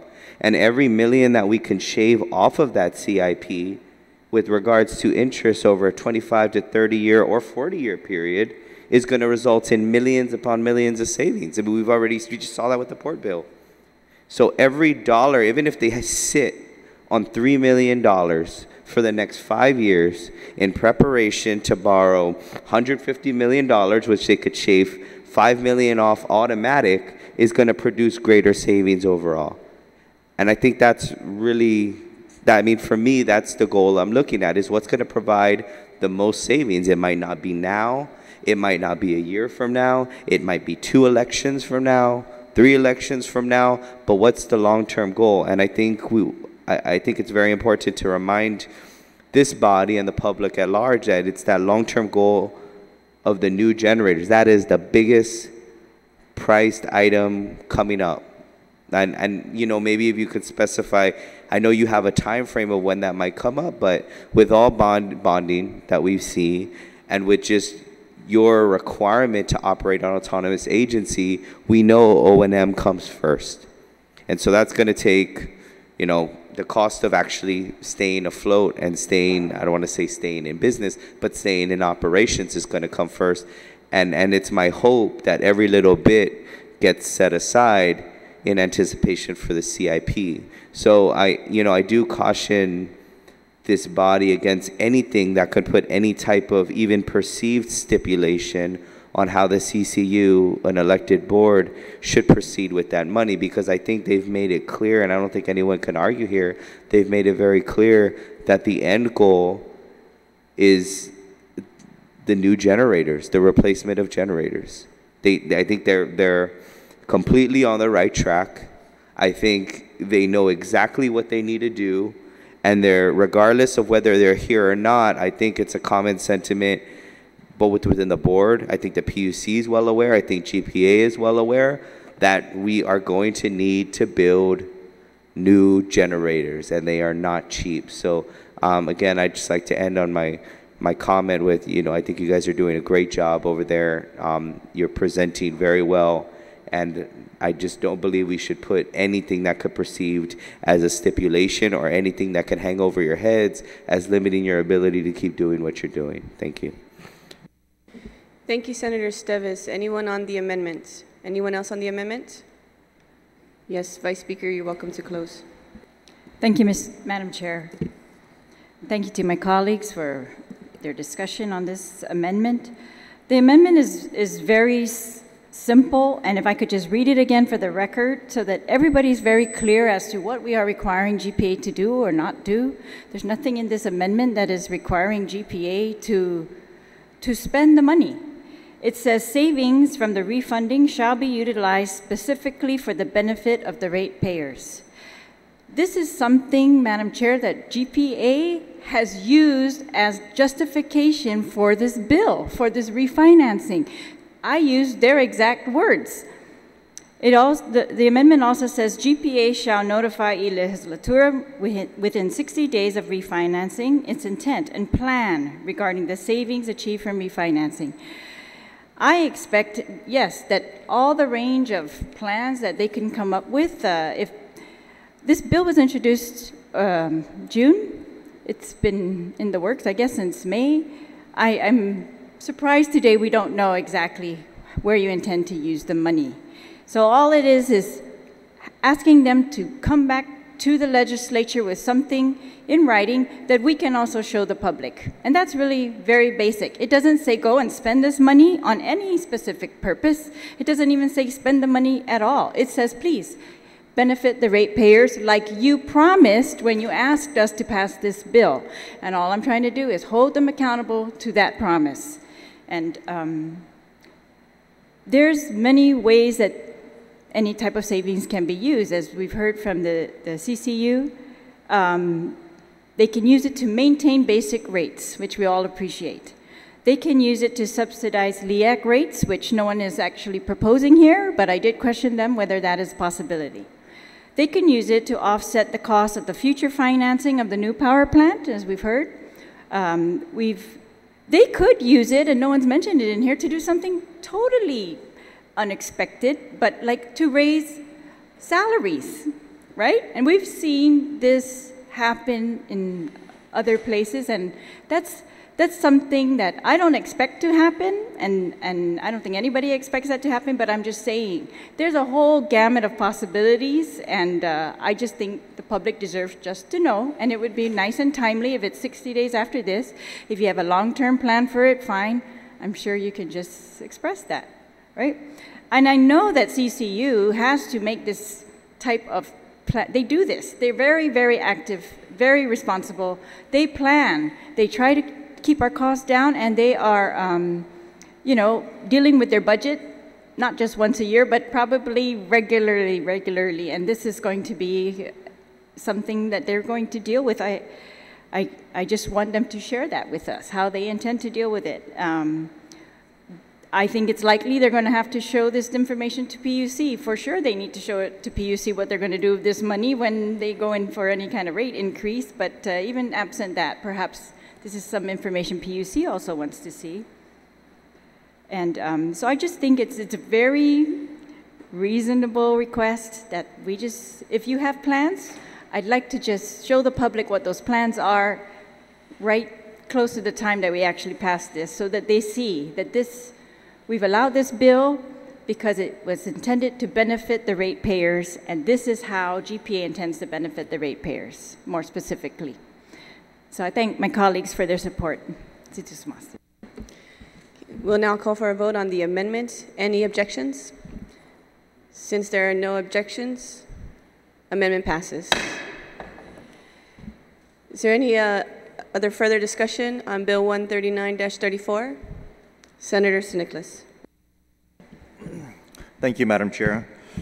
I just wanted to clarify, because a colleague of ours earlier in the opening discussions did raise a point about the Debt Service Reserve Fund. And if I could first ask, what's the balance of the current Debt Service Reserve Fund? It should be just 1 year's worth of interest cost on the 2010 bonds. Chairman Duenas? For all bonds, right? All of our bonds. Yeah, right now it's about $45 million. $45 million for the entire 2010 series that we're refunding? All of our debt. All of GPA's debt. Every loan has a reserve, as a 1 year debt service reserve. If you need that specific reserve, I don't know if we have it with us, but we can certainly send it to you later. But we'll provide that. Of the $45 million in total debt service reserve that we have, they're all still separate accounts for each bond. Just a minute, Senator Nicholas. Sure. We have the CFO here that can answer that question. You can go ahead and answer it. You can go ahead and answer it. Turn on your mic.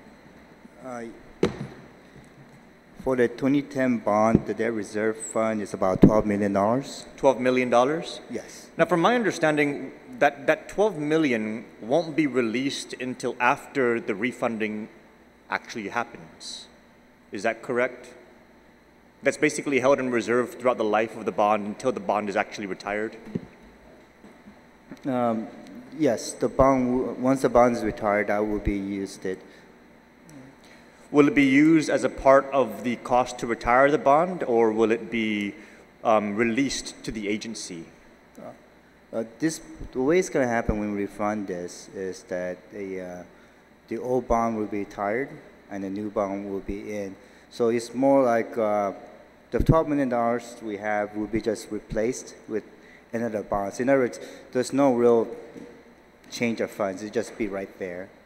No, I understand, but the 12 million from the original bond, yes, that's sitting in an account. Yes. That's basically how it works. We're supposed to fund that and have it sit in an account as a reserve to yes, pay the debt service in the event GPA has any problems. So that's actually cash in the bank right now. For this new refunding that we're going to do, the language that we have written here in the bill is going to require another debt service reserve fund. And what I'm trying to very clearly understand is, are we going to take that 12 million in cash that we already have now, use that as part of the payoff of the existing bond, and then establish a new reserve with the new bond? Or is that cash going to be what's put in as a reserve for that new bond? Or is that cash just going to be released back to GPA and they have 12 million in released funds because we've refunded 100% of the new issue? Yeah. The reserve fund is not coming to GPA. It's going to be it's going to be paid off, reduce the amount of borrow we need to borrow to retire the old bond. I understand, but what also is written into the language for this borrowing authorization, yes, is any additional amount needed for a deposit to the debt service reserve.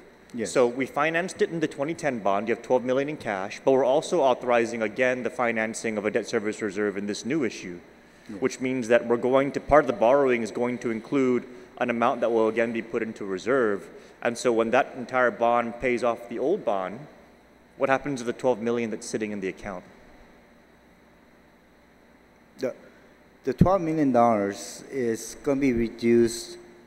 For example, so the amount of borrowing we don't have to borrow more. So in other words, it's almost the same dollar amount that happens. It's almost like it's a wash. So the 12 million reserve doesn't come to GPA. It's just used to pay off the bond. Let me clarify. Yes. Okay. Can I help? Sure. Can I help, Senator? Basically, what you're talking about is there'll be a new reserve fund. So the money that comes from this reserve fund will fund that new reserve fund. There's going to be a slight reduction, and that reduction is already included in the computation that gets us to the $416,000 average annual savings. So that's all included.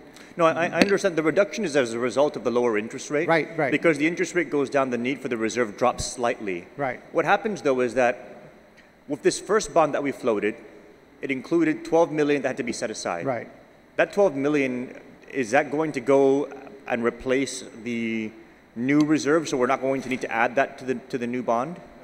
It will go to replace the new reserves, but it will be lowered It'll be slightly. lower, right. That's I understand that. So it will go to replace the new.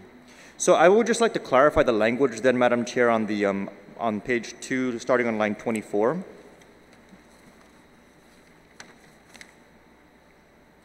Because the way this is written for me, it seems like it can be interpreted that any additional amount needed to provide for a deposit to the debt service reserve will be taken out. But if we're already mandating that this is going to have a 2% present value savings in order for it to be funded, they're not going to need to finance a new debt service reserve if the existing one is just going to be rolled over.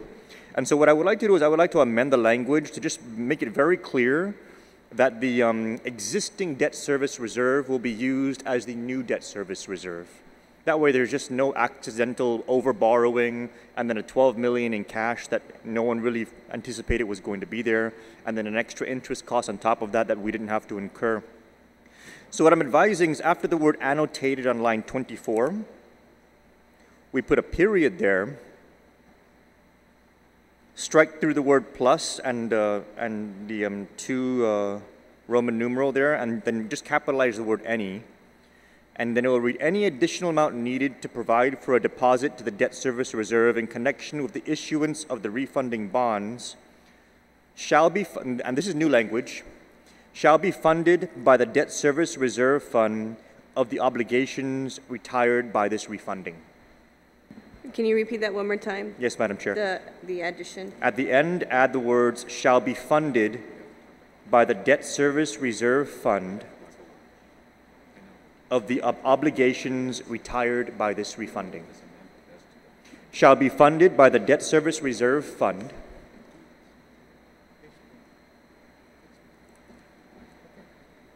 of the obligations retired by this refunding.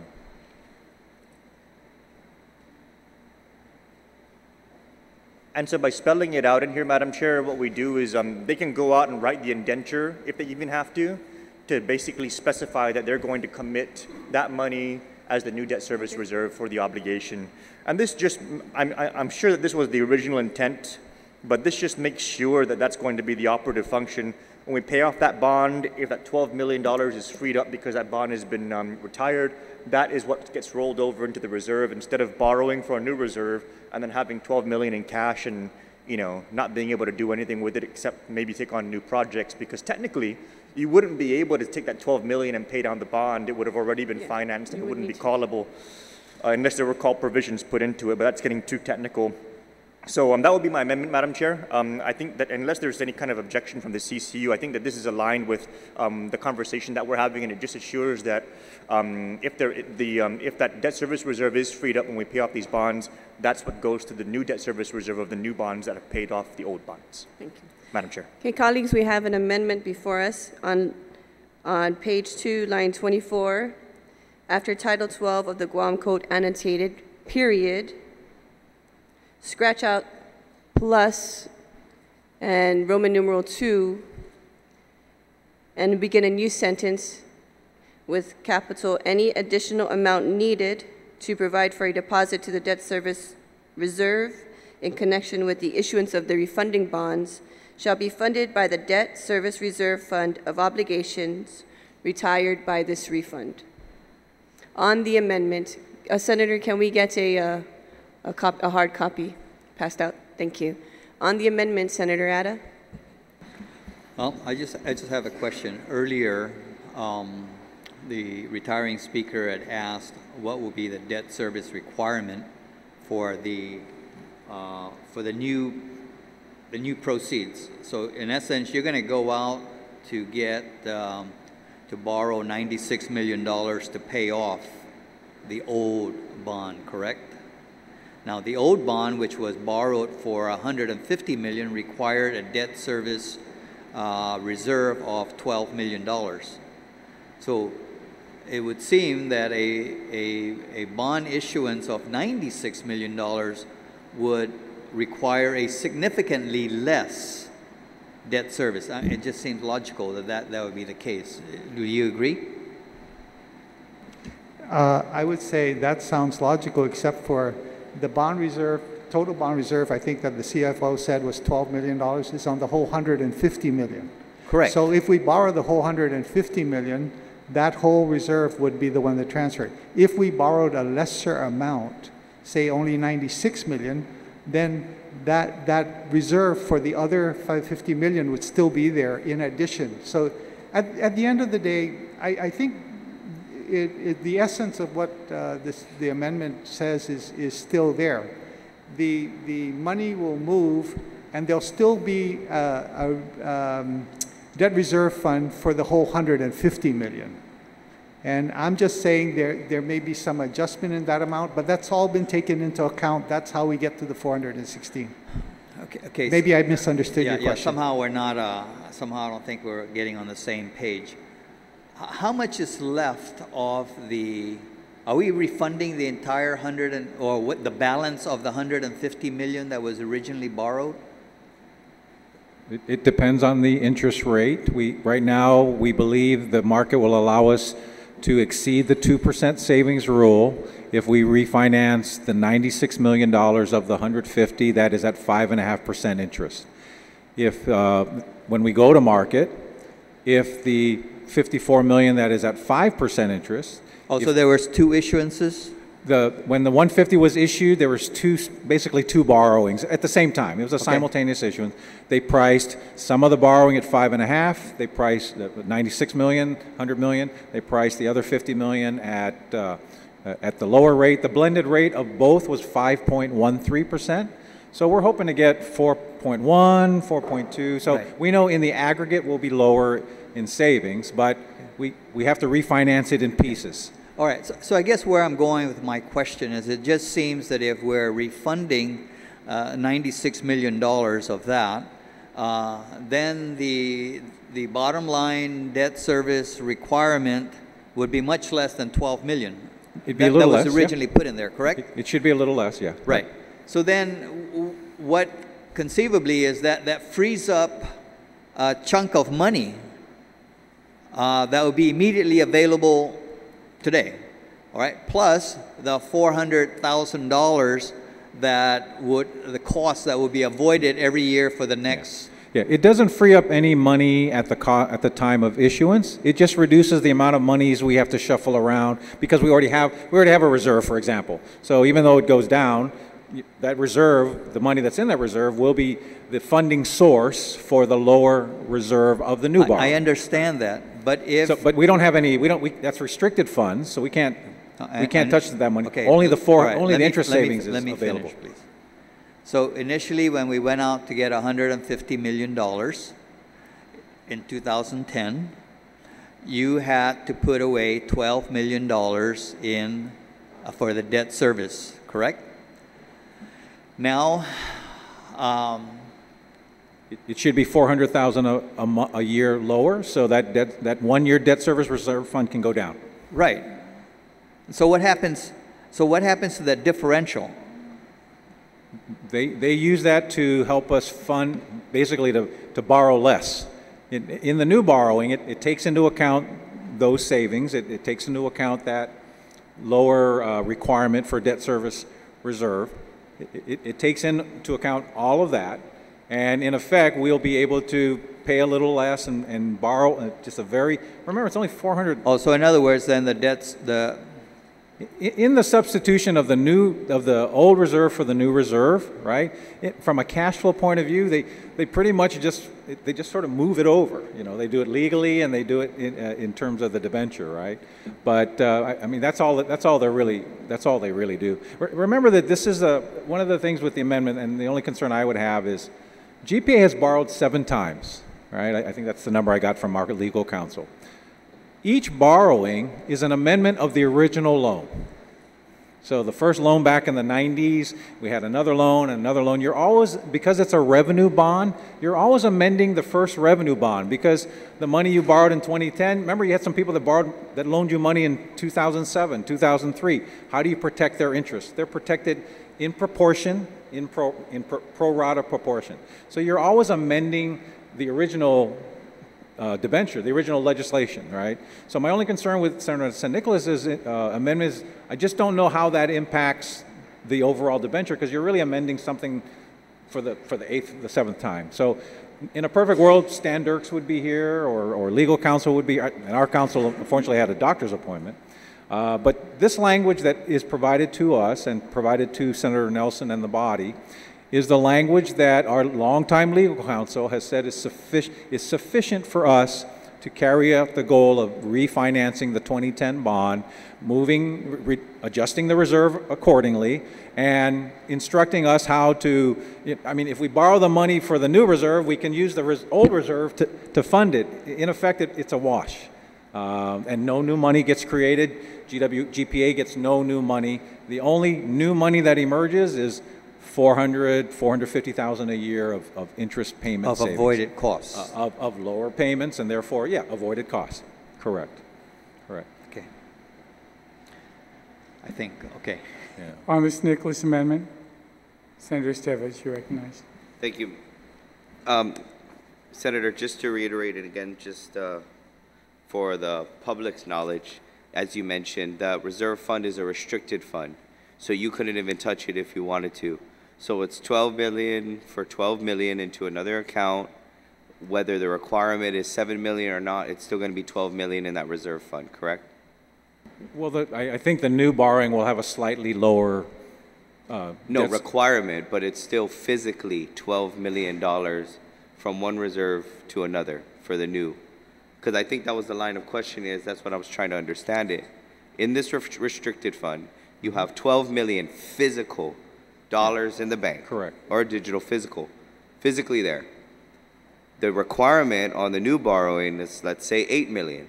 I think if I was trying to understand, I was listening intently to the line of questioning. If the requirement is for 8 million for the new refinance, right, at a lower amount at 96 million, what happens physically to the 4 million that's physically in the account? And you said you couldn't touch that because it's restricted, correct? Correct. We cannot touch the restricted fund. Just a point of information, Mr. Chairman, if I may, just to clarify. The 12 million is for 100% of the issue. If you're only going to have an $8 million reserve, that means you didn't refund the entire 100% of the issue. You probably refunded 3/4 of it. Now, the way the amendment is written is that it shall be funded by the debt service reserve fund of the obligations retired by this refunding. So if we only refund 3/4 of it, then you're only taking 3/4 of that debt service reserve fund and rolling it into the new issue. And so the remaining 1/4 has to stay there because you still have 1/4 of the bonds outstanding. Correct. The original issue, the original 2010. So if we float a new 2017 and we only are able to float the 96 million to pay off the original 96 million of the 2010, that debt service reserve fund of the 96 million will roll over from the 2010, with this amendment, will roll over from the 2010 into the 2017, and then whatever is remaining of the difference between the 150 and the 96 has to stay in the original debt service reserve fund on the 2010 issue because those weren't refunded. If we refund the entire 100%, then all 12 million will roll over to the new issue, but it really would be 11,538,000 because the remaining 462 will be savings. And that, I mean, the agency, you know, that's you can enjoy the and that's how I was understanding it. Right. I mean, to a certain extent with the refinancing and what had to be in the reserve account. But basically, at the end of the day, there's still 12 million, just it's split up in terms of the reserve account. And I guess my line of questioning was with regard to the comment you made about at least reservations you had, this being the 7th time you've either refinanced or borrowed, and with actually amending the language any different. And I guess what I just want to bring up possibly for discussion with regards to the amendment is considering that the money for the reserve is in a restricted fund, would statutory language like that actually, which I can see it as a necessity, right? We just want to ensure the money is going where it's supposed to, but without that language, are you restricted from doing what you were planning to do anyways, which is to transfer the reserve account? Like, do you need statutory language in order to do that? And that's kind of what I was trying to figure out, at least the necessity of the reserve. And actually, Madam Chair, maybe I heard the arguments, and at least based on what was explained, if maybe the proffer of the amendment can explain if this is actually a necessary amendment for the CCU to do what they need to do. Senator Nicholas, do you yield? To the question? Yes. Yes, Madam Chair, sure. And the question is this a necessary amendment in order for them to be able to do what they do? My concern is that the way the language is written right now is it authorizes an additional amount to be borrowed to fund for the debt service reserve of the 2017 issue. And technically speaking, what they can do with that language being written that way is they can fully finance their debt service reserve for the new 2017 issue. And when they do that, and they take the entire 2017 issue and pay off the 2010 issue, the 12 million in the 2010 debt service reserve will be freed up, free and clear. And I don't know if that was intentional or if the agency, you know, obviously operatively wanted to use that 12 million in the 2017 issue. But if that were to happen, that 12 million that they free up after the 2017 is already floated, they wouldn't be able to use that to pay down the 2017 issue because that's already a bond. And unless they put a special call provision in there that says that they can call back the original debt service reserve with the new, I mean, it gets too technical at that point. So by adding this language here, we're just making it very clear that when the agency goes before the bond market, they need to make it very clear to GIDA and to their underwriters that they intend to take whatever debt service reserve is being refunded with the 2017 issue, they're able to take the 2010 issue debt service reserve and use that and roll it over into the new loan. So that's, it would just ensure that we're not over borrowing when we have a debt service reserve existing that we can roll forward instead. Senator Esteves, does that satisfy your question? Thank you, Madam Chair. And I guess it was as I was reading the amendment and I saw the at least statutory requirement for them to use the old reserve funding for the new reserve funding, I guess was only because, at least based on the arguments I had heard, I just believe maybe perhaps a simpler amendment might be to just put a period after Guam Code annotated and strike out the rest. Are you offering an amendment to the amendment?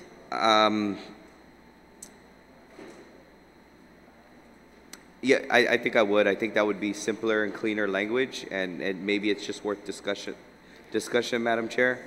On the amendment to the amendment, so as it would read, line 22, 23 would remain the same, and it would read Title 12 of Guam Code annotated period, striking out the remainder of 24, 25, and 26, which is the actual provision which allows them to borrow in excess. So it would only remain the aggregate principal amount of the refunding bonds shall not exceed the amount authorized with this section, but it does not allow them any additional refunding of bonds, which would be for the reserve account, as it says in reserving. State the amendment to the amendment first, and then you can. The amendment to the amendment is to keep the period after Guam Code annotated and to strike through the rest. On the amendment to the amendment, to keep on line 24, page 2, Title 12 of the Guam Code annotated period, and all other language will be struck out. Any additional amount needed to provide for a deposit to the debt service reserve in connection with the issuance of the refunding bonds shall be funded by the debt service reserve fund of obligations retired by this refund. So all of that language will be stricken out after Guam Code annotated period. On the amendment to the amendment. If I might maybe just speak on it one final time, Madam Chair. Sure. And really, if I'm understanding the concern of my colleague, is that I think what we want to avoid is the authorization to borrow additionally for the reserve, if I'm understanding, if they already have cash in the bank for the reserve and it's intended to just be transferred over. And I think as I'm reading it, that line starting from 24 to 26 is the only part of the current statute, not consistent, not adding any new language that actually authorizes them to borrow in excess of the principal amount. Thank you, Senator Esteves. On the amendment to the amendment, Speaker Cruz. Madam Chair, can I just suggest that maybe we just take a 2-minute recess to have that looked at and see whether or not it's possible? 2-minute recess.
We are back into the committee of the whole. I believe we were discussing amendment to the amendment by Senator Esteves. After discussion, I believe, Senator Esteves, you have something that you'd like to change. Yes, Madam Chair. I'd like to withdraw my amendment to the amendment and proffer a new one. With the current amendment that's been proposed, as it reads, capital A, any additional amount needed to provide for a deposit to the debt service reserve in connection with the issuance of the refunding bonds, new language, with the current amendment being proposed, shall be funded by the debt service reserve fund of obligations retired by this fund. My amendment to the amendment, Madam Chair, is to change the period after this after refund and add additional language consistent with all other bond indenture requirements, period.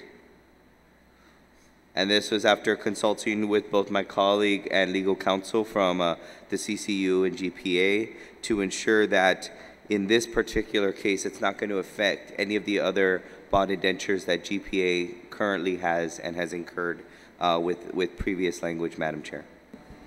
Colleague Senator Esteves withdrew the previous amendment, and he is now adding a new amendment to the amendment to read, period, any additional amount needed to provide for a deposit to the debt service reserve in connection with the issuance of the refunding bonds shall be funded by the debt service reserve fund of obligations retired by this refund, amendment, period, consistent with all other bond indenture requirements, period.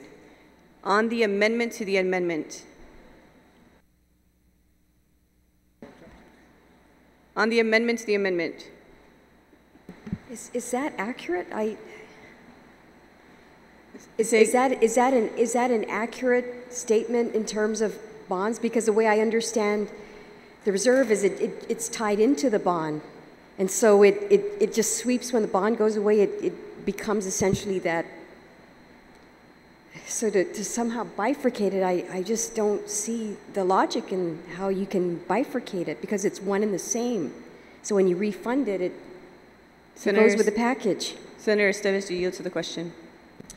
I will, Madam Chair. This was, so as I'm understanding it, as we bifurcate it, since we're already talking about this specific refinancing, this language, Madam Chair, is just to ensure that there's no implications with any other investors with other bonds, because the language here that we're changing is a language to the overall principal statute of all of GPA's other bonds.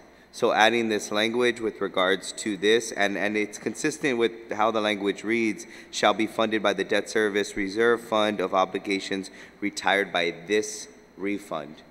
And so it's saying in this particular action on this refund, it's still consistent and everything still stands with all other indentures that GPA has engaged in. And again, this language was based on collaboration and recommendation by the legal counsel of the Guam Power Authority and CCU. Senator Torres, does that satisfy your question? I just want to point out that it's so overreaching, because what we're doing is we're refunding one bond amount, and we're going to then issue another. And so when you refund the one bond, the way that I understand the reserve fund is it's tied in, it's not your sole and separate savings account that's going to pay something, it's tied into the bond. So when the bond gets refunded or paid off, that account goes with it. So, and that's what I'm struggling with, is we're treating it like it's somehow GPA's personal savings account that's separate from the bond, but they're one and the same. So, you know, to try to, I don't know. I mean, if counsel says it does no harm, then fine. But I just think that we're toying with something that really is, the language already provides for it adequately, and it's understood. It's one and the same. It's not bifurcatable. It's not discretionary. It kind of goes with the package. And so I think we're just confusing ourselves in trying to, you know, overanalyze it. But But if the body feels that there's no harm and it satisfies our interest, then perhaps it's okay. But I just think that it's a bit much for something that's not necessary, because it's not. So I'm not necessarily objecting, but I'm just calling to question if we really need to add 2 more lines where it's not needed. You know, less is better. So if someone in the panel, perhaps a financial person, can just opine if in fact it's not necessary, that we should stick with less and not convolute it. I believe we're convoluting it. You know, then if it's convoluting it and could potentially raise some questions, then I would suggest that we just leave it as is. But if I may ask a member of the panel to address that. Is less better in this instance?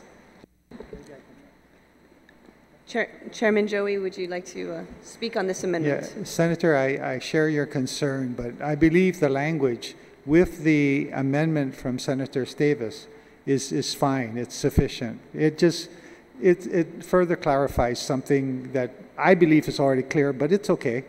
And I'm just saying, it just says that we're borrowed in series, and so everything has to be consistent. Nothing, it can't stick out by itself. Okay? In that case, no objection. Thank you very much. Thank you, Senator Torres. On the amendment to the amendment, any objections? Any objections? Amendment passes. On the amendment, any discussion? Any objections? Amendment passes. Colleagues, we are now finishing our discussions on Bill 139-34. Senator San Nicolas. Thank you, Madam Chair. Just a thank you to my colleagues and for the panel for the amendment. I just wanted to just clarify based on my observation. So I'm noticing that the debt service, I'm looking here at the document provided, Guam Power Authority refunding of 2010A revenue bonds, dated November 8, 2017. And just an observation I wanted to discuss real briefly was if you go to page, well, it says page 2 here on the bottom, but it's actually, it's the savings that's analyzed. But I noticed that the debt service from October 2018 to October 2022 is more or less flat. And then it jumps up from 7 million to 11 million in 2023. And then in 2036, it jumps up to 17 million. So I'm assuming that the amount that we're going to need to be paying, is that going to be flat throughout the life of the refunding, or because these debt service amounts ratchet up in the later years, are we going to have to increase our rate to make these higher payments in 2023 and in 2036? Mr. Kim, would you like to answer that question? Thank you. The ratcheting up, because we have 3 existing bonds, and they all have different payment patterns. Also, when we did this, we also considered our IPPs that we're paying. They'll be going off, like our IPP for MEC 8 and 9 will be ending in January 2019. So that was considered so that overall, with all 3 bonds combined, that debt service will be less than $60 million for the next 10, 15 years. So that ratcheting up and down will make it flat. So we're not, the way we're structuring this refunding is it's not going to require an additional debt service increase in those later years. It's flat starting this year going forward? Yes. Okay, I just want to put that on the record because while the refunding amounts, the debt service amounts do increase, it's all factored into one level payment. Yes. Okay, and I just want to put that on the record, Madam Chair, because that way the public understands that by doing it this way, we're not going to be sticking any future rate increases onto the backs of our people as a result of this refunding. The repayment structure, the payment structuring may be a little different, but because we've leveled out the rate and we've amortized it over the same period, it's not going to result in any increases with respect to this refunding. Yes. Thank you very much, Madam Chair. Thank you, Senator Nicholas. Any further discussion on Bill?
The Committee of the Whole is back in order. Senator Nelson. Thank you, Mr. Speaker. I wish to rise from the Committee of the Whole and report back to the body that Bill number 139-34 was deliberated and further amendment in the Committee of the Whole with the recommendation to place on the third reading file and to do pass. All right, will do. Any objection?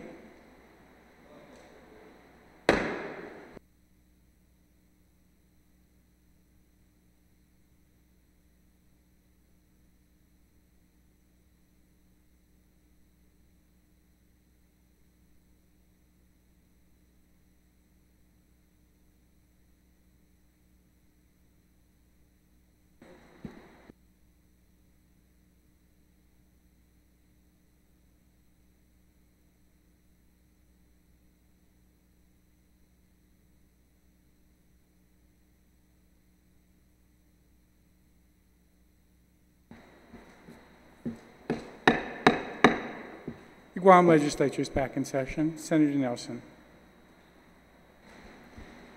Mr. Speaker, I'd like to move to vote on Bill 139-34.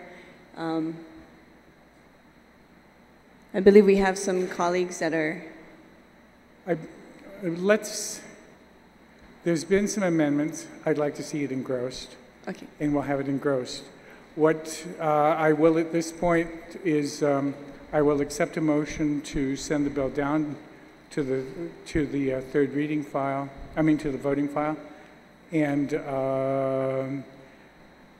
we have other things on the agenda, and we didn't expect to go into to continue session this week. So we have a number of things on the agenda. Do I understand? I'm trying to figure out how much is left. Who still is on the agenda, and I know we have a number of things to do, so.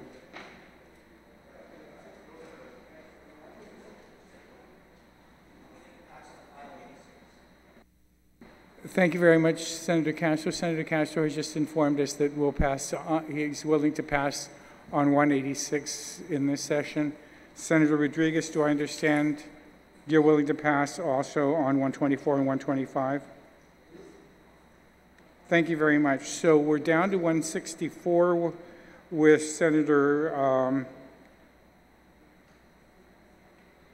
no, we're down to 45 with Senator San Augustine, and then 164 and 177. Vice Speaker? Vice? No? And we have two resolutions.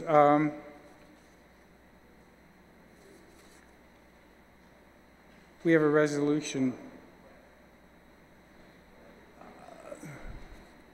And the two movers of the resolutions are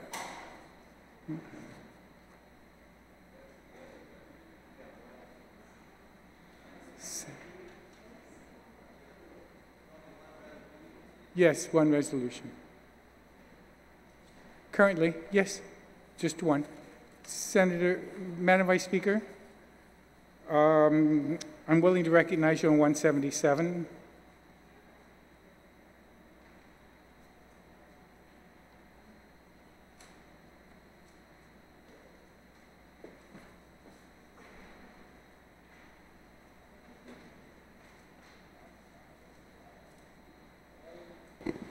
Thank you, Mr. Speaker.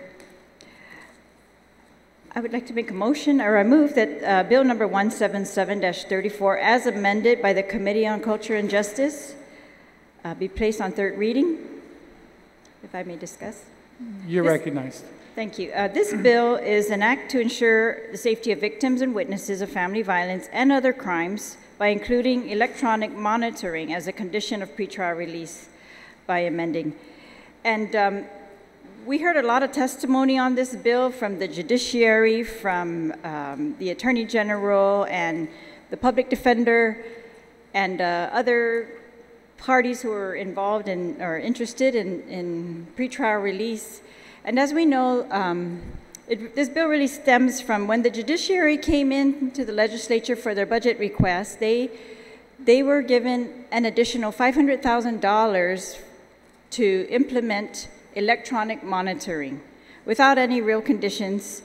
And their presentation told us that they would be saving, I don't have that figure in front of me, but it was a large amount of money in costs associated with Department of Corrections. So if these people if the court is allowed to let them out on pretrial release, then the people of Guam would not have to pay for them to be incarcerated at the Department of Corrections, and that it would relieve the Department of Corrections from the overcrowding. But this was just another tool of the judiciary to be used in pretrial release. We all know they are already allowed pretrial release, and they are always supposed to make a determination as to the risk of those people being accused, as to the risk of whether they will come back for the proceedings against them, and whether they are going to harm the community if they are released prior to that trial. And so there's a whole set of criteria that the courts use to determine this, and what this bill does is just put into statute the option that they can use electronic monitoring. It's at the discretion of the court. It talks about if they use electronic monitoring, they may use, there's different types of electronic monitoring. Some systems just monitor where you are. Some systems are able to tell you whether you've gone outside of a certain parameter, such as a stay-away order, that you're ordered to stay away from certain places. But the court has not, at the time of the hearing, had not yet decided the actual technology. So in the bill, it's really all optional for the court to decide. And we're hoping that they're going to come up with more particular rules and regs, but we thought we should put this into statute so that the statute reflects that this is an option for pretrial release. It also talks about, on page 5 of this bill, that well, sorry, let me just start with page 2 of the bill, talks about conditions of release. And so The new subsection that's being added on page 3 is just to say that it could be ordered as a condition of release that you are subjected to electronic monitoring. Okay, and this subsection also says that the electronic device or the supervising entity in coordination with the Office of Attorney General should immediately notify victim and law enforcement officials if a stay-away order is violated. The Attorney General's office is the one responsible for notifying victims of court hearings and notifying victims of all other happenings in the case, so they have been included in this provision. On page 5, the bill intends to just, again, state what potential conditions can be placed on a person when they are released on their own recognizance. And so it could be that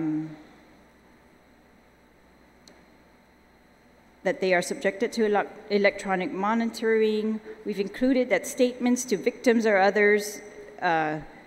Courts already probably look at this, but we've put it in very specifically that they will consider statements of victim as to previous incidences of violence and threats made to the victim. And we include that risk assessments will be done by the court. The court is currently using certain pre-trial risk assessments. They intend to move in the beginning of the year, hopefully, of 2018, into be trained in lethality risk assessments to see how, I guess, lethal the potential the person being released could be. So when that comes in, again, that's optional, that the court will decide which type of assessment is necessary in which type of case. It, on page 6, talks about bail conditions and just says that as it could be a condition when you are out on bail that you can be supervised by electronic monitoring. Page 7, same thing. It's prior to your first appearance, you might be put under supervision by means of electronic monitoring.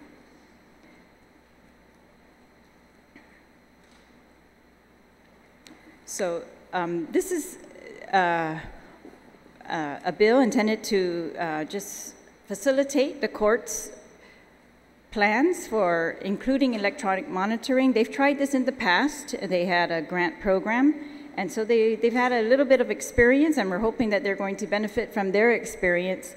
And we are just hoping that by putting this into statute, it's going to facilitate their implementation of the $500,000 that was granted to them by the legislature for electronic monitoring. And hopefully, we will see reduced costs from incarceration or non-incarceration, but primarily what I very much intend by this bill, that if electronic monitoring can increase safety to the community and to victims, then by all means, I am hoping that the court is going to see that as a priority as well. So I ask my colleagues for their support to put electronic monitoring into our statutes as one of the tools, one of the options that the courts can use. Thank you very much, Mr. Speaker. Thank you, Vice Speaker. Senator Uggan, you're recognized. Thank you very much, Mr. Speaker. Mr. Speaker, if the sponsor of the legislation can yield to a couple of questions, and the questions originate directly from the testimony that was provided during the public hearing by the Judiciary of Guam. I think that when we look at electronic monitoring, it's a alternative approach of ensuring that we are able to effectively monitor these individuals prior to incarceration based on the resources that are presently available to Department of Corrections as well as to the government of Guam. And we need to ensure that as we pass policy, that the entity that is going to be tasked with that certainly has the resources and the capability to be able to carry that out. So, Mr. Speaker, if the sponsor of the legislation can yield to just a couple of questions with regards to concerns that were raised during the public hearing. Please state your question. Thank you, Mr. Speaker, and please excuse me, Mr. Speaker, because as a former chair of Judiciary, you were one of the strongest advocates in terms of looking at electronic monitoring as an alternative to saving the government money and resources, and also ensuring that the public safety continues to be at the forefront. So I just want to recognize you for your efforts at that time. Mr. Speaker, in the testimony dated September 27, 2007, there was a concern with regards to a provision, number 8, an order requiring electronic monitoring, and it was specified by the Judiciary of Guam that the conditions for release, that they have some issues with regards to how that provision is stipulated or stated. Can I ask the sponsor if there were any modifications to the legislation that would have addressed that? Vice Speaker. Number 8, well, it's based on the Judiciary of Guam's testimony dated September 27, 2017. And in the middle of the first page, it says, the judiciary is concerned, however, with the manner in which the legislation may affect its current efforts to properly assess, classify, and supervise pretrial defendants, specifically conditions of release to include, and then it highlights the subsection 8, sub-item 8. So if I can just inquire whether, in fact, that was a concern that was changed in the amended version. Madam Vice Speaker, do you yield?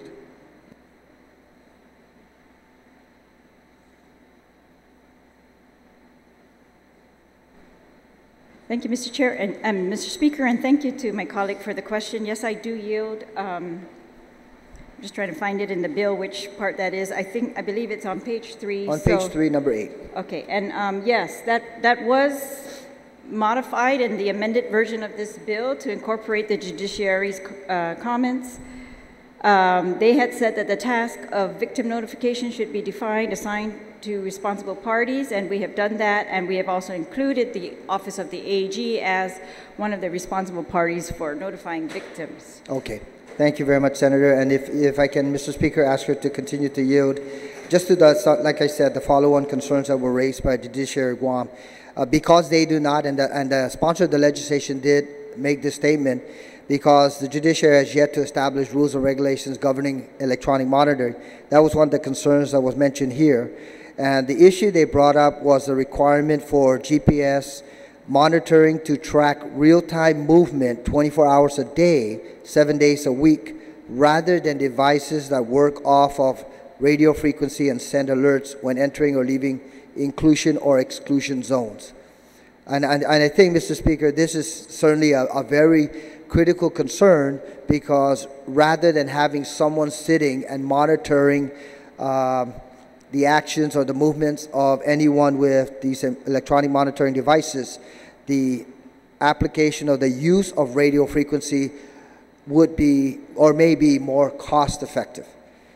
So, Mr. Speaker, if the sponsor of the legislation can share with us whether that concern was addressed. Yes, absolutely. That I do yield again, and that concern has been incorporated throughout the bill to give the judiciary, because they were not sure of which type of technology they would be incorporating, to give them flexibility as to the technology all across the board. Thank you very much, Mr. Speaker, and thank you, Senator. The other issue was the effective date. I know that the judiciary admitted to personnel not being trained in lethality assessments and some of the other training requirements that are not necessarily being provided by this legislation, but are complementary to carrying out such a mandate. The request by the judiciary was to for the bill to be passed or the effective date be no less than 6 months from the date of enactment.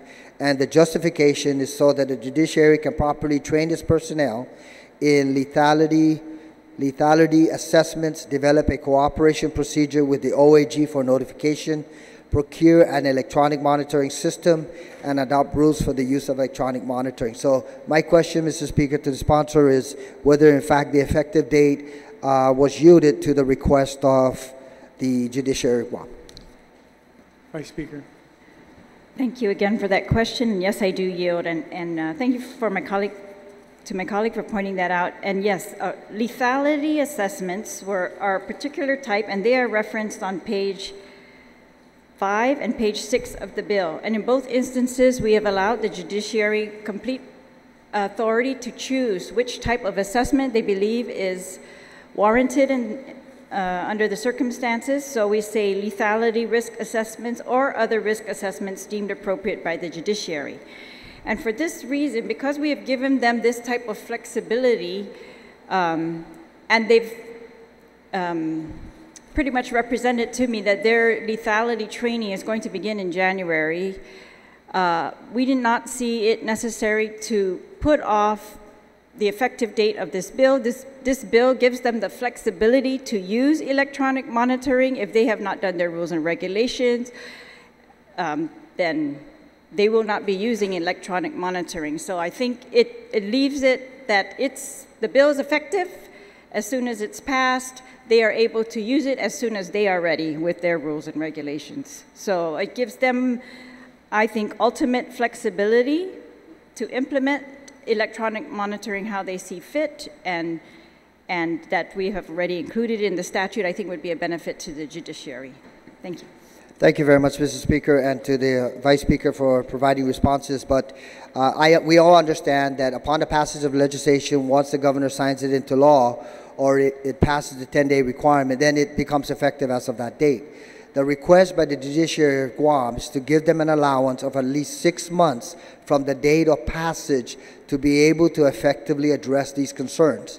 Whether the flexibility is there, I don't see, other than what the Vice Speaker shared with us about the options that are available on the lethality assessments, but the rules and regulations still have to be formulated. The training is going to commence in January on the lethality assessments. If these things are going to take place, and we're saying, Judiciary of Guam, you must implement this upon the date of passage and effective date, then we're not yielding to that request of giving the Judiciary of Guam a very reasonable time frame. 6 months to be able to implement the provisions contained in here so that, in fact, they can comply with the law. So, Mr. Speaker, I certainly would ask for an amendment for not the effective date of the enactment of the legislation, but within 6 months of the enactment of the legislation, that all of these provisions shall henceforth be in effect. So I don't know how that would be worded. I would ask the sponsor if she would consider supporting that. If not, I am proffering an amendment to yield to the Judiciary of Guam's request that upon enactment of any legislation, that within 6 months these provisions would automatically have to be in effect or carried out. Thank you very much, Mr. Speaker. Vice Speaker.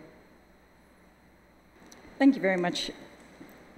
I object to the amendment, and I don't have any issue with the judiciary's taking there's no amendment on the floor. I will call him back if he writes up whatever that new amendment is, but I want to hear from the other members. Thank you. Well, then if I may just explain why I don't believe it's necessary to put that. I understand. Say that, and let me hear some of the other concerns.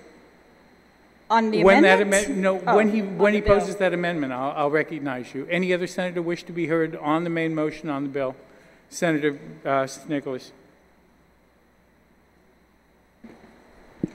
Thank you, Mr. Speaker. I just have a couple of observations. If we turn to page 3 of the bill and we look at the existing statute, on page 3, line 5, it references the victim as the alleged victim. On line 8, it's the alleged victim. But in the amended language, the word alleged is not included. And I'm just concerned that if we do not include that language,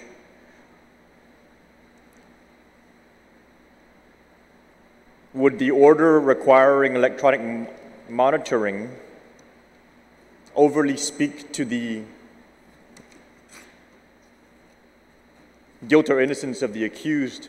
So I'm wondering, perhaps we should add the word alleged before the word victim on every section here that is being added to this act. So for example, on page 3, line 18, an order requiring electronic monitoring of home arrest, or electronic monitoring that is capable of notifying the alleged victim if the defendant is at or near a location. Because this, on page 3, these are all orders for somebody who hasn't even been convicted yet. And so technically, the victimization has not been adjudicated. So that victim is actually an alleged victim and not an actual victim. I imagine, yes, if you wish to make that amendment, I would entertain it. Or pose a question to the author if we should add the word alleged. I have no objection to adding alleged in front of the word victim and throughout the bill. I have no objection to that, Mr. Speaker. Thank you. And legal counsel will take note of that. Is there any objection to adding the word alleged before victim wherever it's mentioned in the bill? Any of the senators on that motion? No. Thank Your you, next question. Thank you, Mr. Speaker. My other question was with respect to this reference to lethality risk assessments that the court may order. I'm not familiar with the process, but does the court typically order these kind of risk assessments as part of its assessments of those who are brought to court? And I'm only concerned because I'm just wondering if that may become overly prejudicial to a jury if a judge, prior to an accused being found guilty, would order a lethality risk assessment on the accused, and it would come back saying, oh yeah, he looks very risky. The accused hasn't even had their full day in court, and already the courts are putting out information that a jury may look at and say, you know, yeah, he was assessed to be more lethal when they did that lethality risk assessment. So I'm just curious, is that a common practice where the courts, prior to an accused being fully adjudicated, is able to order a lethality risk assessment or other risk assessments deemed appropriate? This is on page 5, lines 18 and 19. Madam Vice Speaker, would you yield? Sure, yes. I believe this is the new trend for the court, and particularly on Guam. They have absolutely adopted this practice of risk assessments for pretrial release. And if you look at the other criteria that the judges are supposed to be considering when they consider pretrial release, it's just a tool to give them more, such as if you read item number 6 on page 5, it says other factors which bear on the risk of failure to appear or harm to the community. And so it's just it's a tool to be used by the courts, and they are using these tools, these risk assessments, and I'm not aware if they've been challenged. I'm sure, knowing that it's probably been challenged somewhere, but right now on Guam, they are using these risk assessments, and they do intend to move into lethality risk assessments for pretrial. These are tools for the judges, who have to decide whether to let the person out or not, and these are tools for them. And probation officers, when they're doing their supervision, these are tools for them to know how much supervision they should prioritize, and it's for them to set their priorities, I'm sure, in supervision, contact with the released person, and different things like that. It's a tool. I can't guarantee it won't be challenged constitutionality, down the road by defense attorneys, but they are being used, so I want to allow the courts to use these until they are prevented from doing that. Does that answer your question? To an extent, but it just raises a concern for me, Mr. Speaker, because in the interest of us trying to make sure that we're getting a lethality risk assessment on an accused, if that ends up becoming the basis for that accused having their judgment thrown out in court by an appeal because it prejudiced the jury, we may end up, as a result of having this lethality risk assessment done on an accused, releasing somebody who was guilty on a technicality because something like this occurred that prejudiced the jury.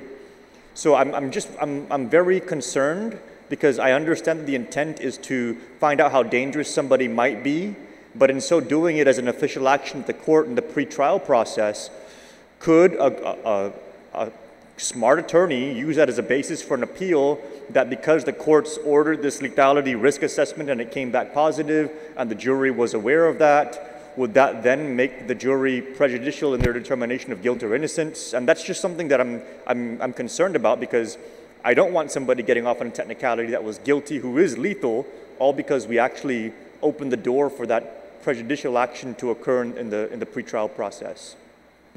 It is a practice of the court currently, and until it is challenged, it is being utilized by the court, and we'll note your concern. But there's a difference, Mr. Speaker, where if we're going to make it become something that can become an operation of law, like for example, if the judge is given information and they're able to use it in their own discernment that this person may be lethal, it's different from something that could be used by an attorney to say this assessment was done, it says that there's a lethality on this individual, and it just validates the claims of the victim. If the prosecution is able to use a lethality risk assessment in court, because we've created it as a legal process, and it becomes an official action of the courts, that is where I'm worried that we're taking a step too far. I can understand that the judge has presented information in the pretrial process and they're using their own discernment to make that conclusion, but if it becomes an official mandate and it creates an actual assessment process, and then that's something that can be used in court by the attorneys, that I think might be something a little too far. And so I really want to, because we're creating this process here, I just really want to make sure that we're not opening the door for an accident to occur that we're not intending on the floor. I understand your concern. The judiciary and the Attorney General were both in attendance and neither raised that question, but I'm sure it'll probably be addressed. But at this point, they have not asked that we not address it in legislation. Just to clarify that, Mr. Speaker, because the Attorney General represents the prosecution and the judiciary represents the adjudicator of the process, but it's the defense that may actually find a very serious concern with the use of these lethality risk assessments in the pretrial process. And if we did not get perspective from the defense as to whether or not this may be overly prejudicial, I'm concerned about jumping to the conclusion. And I appreciate that, and I'm saying that I probably shouldn't say we assume that the Attorney General has taken that into account in their testimony, and so has the court, but we accept what they have testified to at the hearing, and neither one of them has asked that we not do this legislatively, and we'll just act accordingly, and we'll deal with it if it is raised. Okay, I just wanted to raise the concern for the record. Also, Mr. Speaker, and that's on page 5, lines 18 to 20, subsection 5, but also in subsection 4, that's a new language that's being added there. Statements of the alleged victim or others as to previous incidences of violence and threats made to the victim. Now, of course, those things need to be taken into consideration, but, you know, when these things come out in court, they're able to be challenged on the rules of evidence, such as whether or not it's based on hearsay or what have you. If these are official statements that are being used in the pretrial process, I'm just concerned that they may be overly prejudicial in terms of having been admitted into the pretrial process officially, and by being admitted into the pretrial process officially, it gives a basis for the prosecution to bring them up whether or not they were objected to on the basis of hearsay during the court proceedings. I just wanted to raise that for the record, Mr. Speaker, as a concern. Thank you.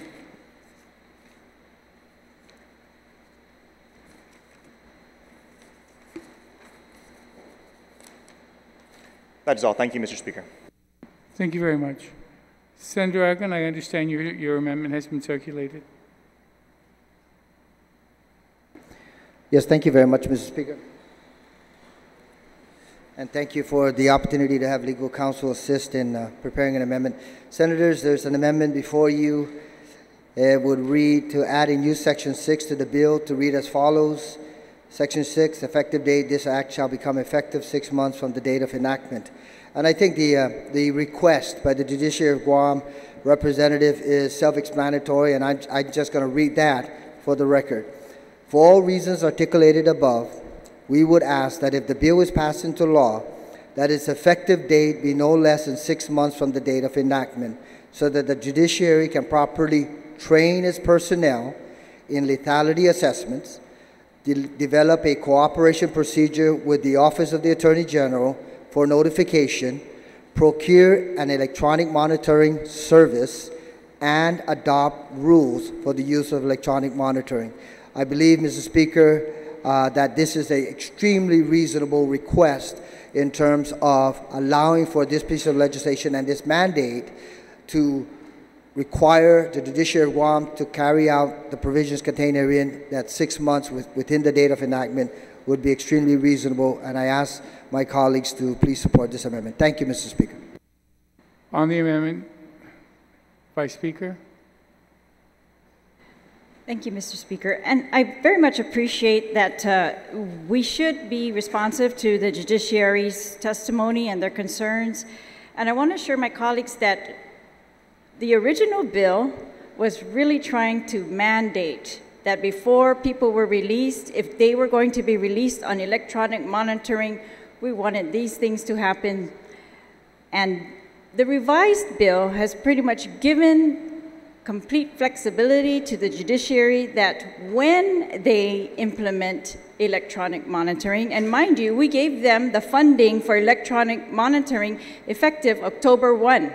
So for all we knew, they had already implemented electronic monitoring and without a statute. So this bill does not interfere at all with what process they think they need to go through to get to electronic monitoring, but it very much clears up in the law whether electronic monitoring is something that we as a policy allow or not allow. Now, we gave them the funding for it, and so I want the statute to reflect that it is allowed.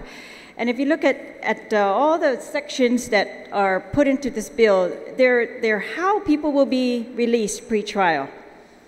And the court pretty much has complete flexibility, or discretion is a better word. They have total discretion whether to release somebody pre-trial or put them in prison.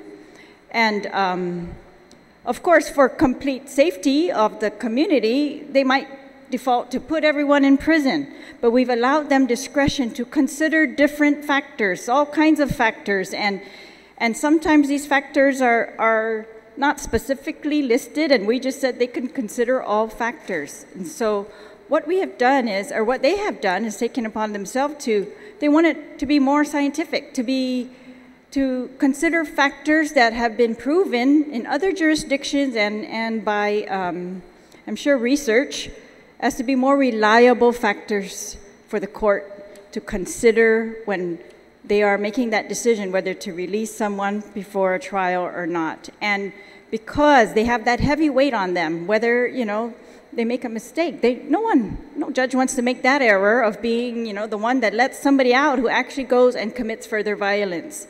So I am trying to give them tools that they have acknowledged to be more reliable to them. And electronic monitoring, when they asked us for it, they, in the last budget cycle, they never asked for an extension of time, and this bill does not mandate that they use it ever, really. What it acknowledges is that we gave them money to use it, and if they are going to use it, then please consider these other, consider it that it is allowed now by statute to be used, and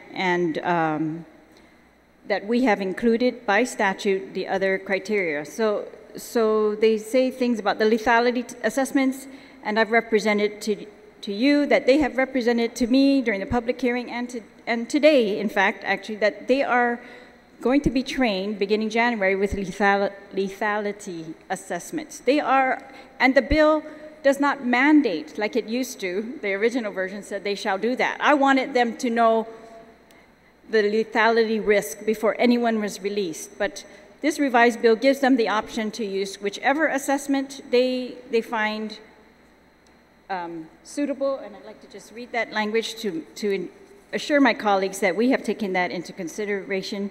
For example, on page 5, it says lethality risk assessments or other risk assessments deemed appropriate by the judiciary.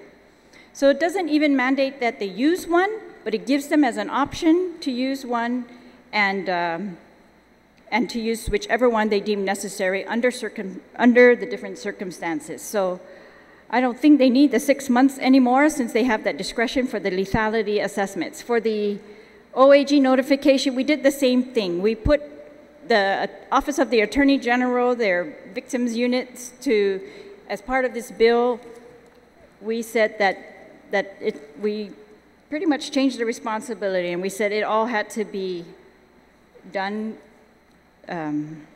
with the Office of the Attorney General.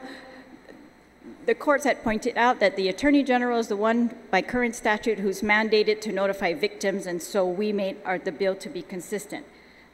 The electronic device on page 3, the electronic device or the supervising entity in coordination with the Office of Attorney General should immediately notify victim and law enforcement officials if a stay-away order is violated.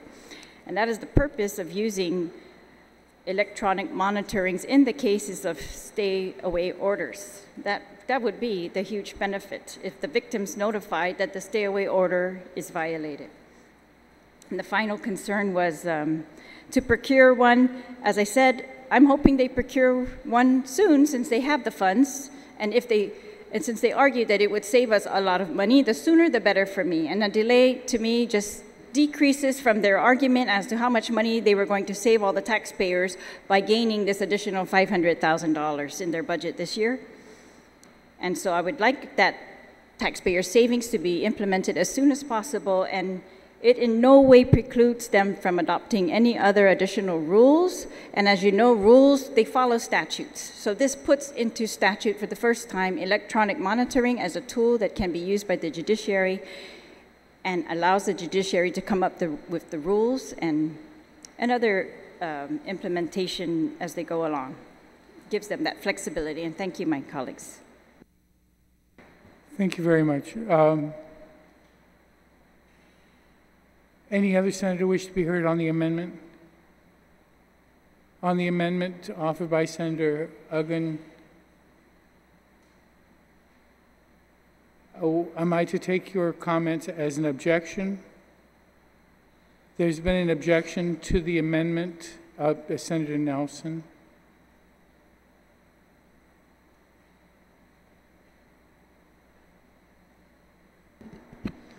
Thank you, Mr. Speaker. I'd like to thank the proffer of this amendment. I do have a question in regards to the timeline, because as it was stated earlier, the Judiciary Administrator of the courts put up a testimony and requested that this date be no less than 6 months from the date of the enactment, so the judiciary can properly train its personnel in lethality assessments, develop a cooperation procedure with the Office of the Attorney General for notification, procure an electronic monitoring service, and adopt rules for the use of electronic monitoring. And the previous speaker, the author of the bill, specifically described that the lethality assessments are already there or will be easily put into place. But I just want to ask a question of the author of the amendment.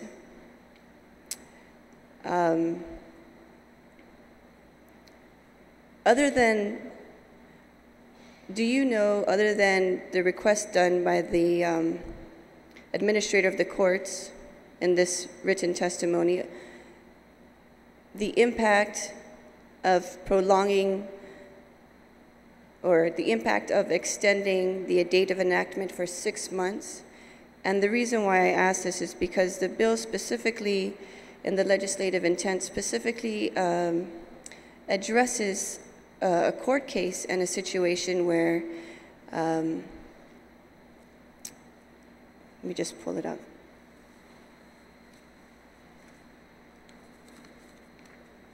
I just want to make sure I'm accurate because it addresses a specific individual. It specifically states a situation where Miss Emma Catapang Cepeda was shot to death in her home at the age of 35 by her estranged husband while he was on pretrial release on charges. And so I understand the judiciary's concern about ensuring that they have the processes in place to implement electronic monitoring. But the concern that I have is perhaps taking 6 months after the date of enactment could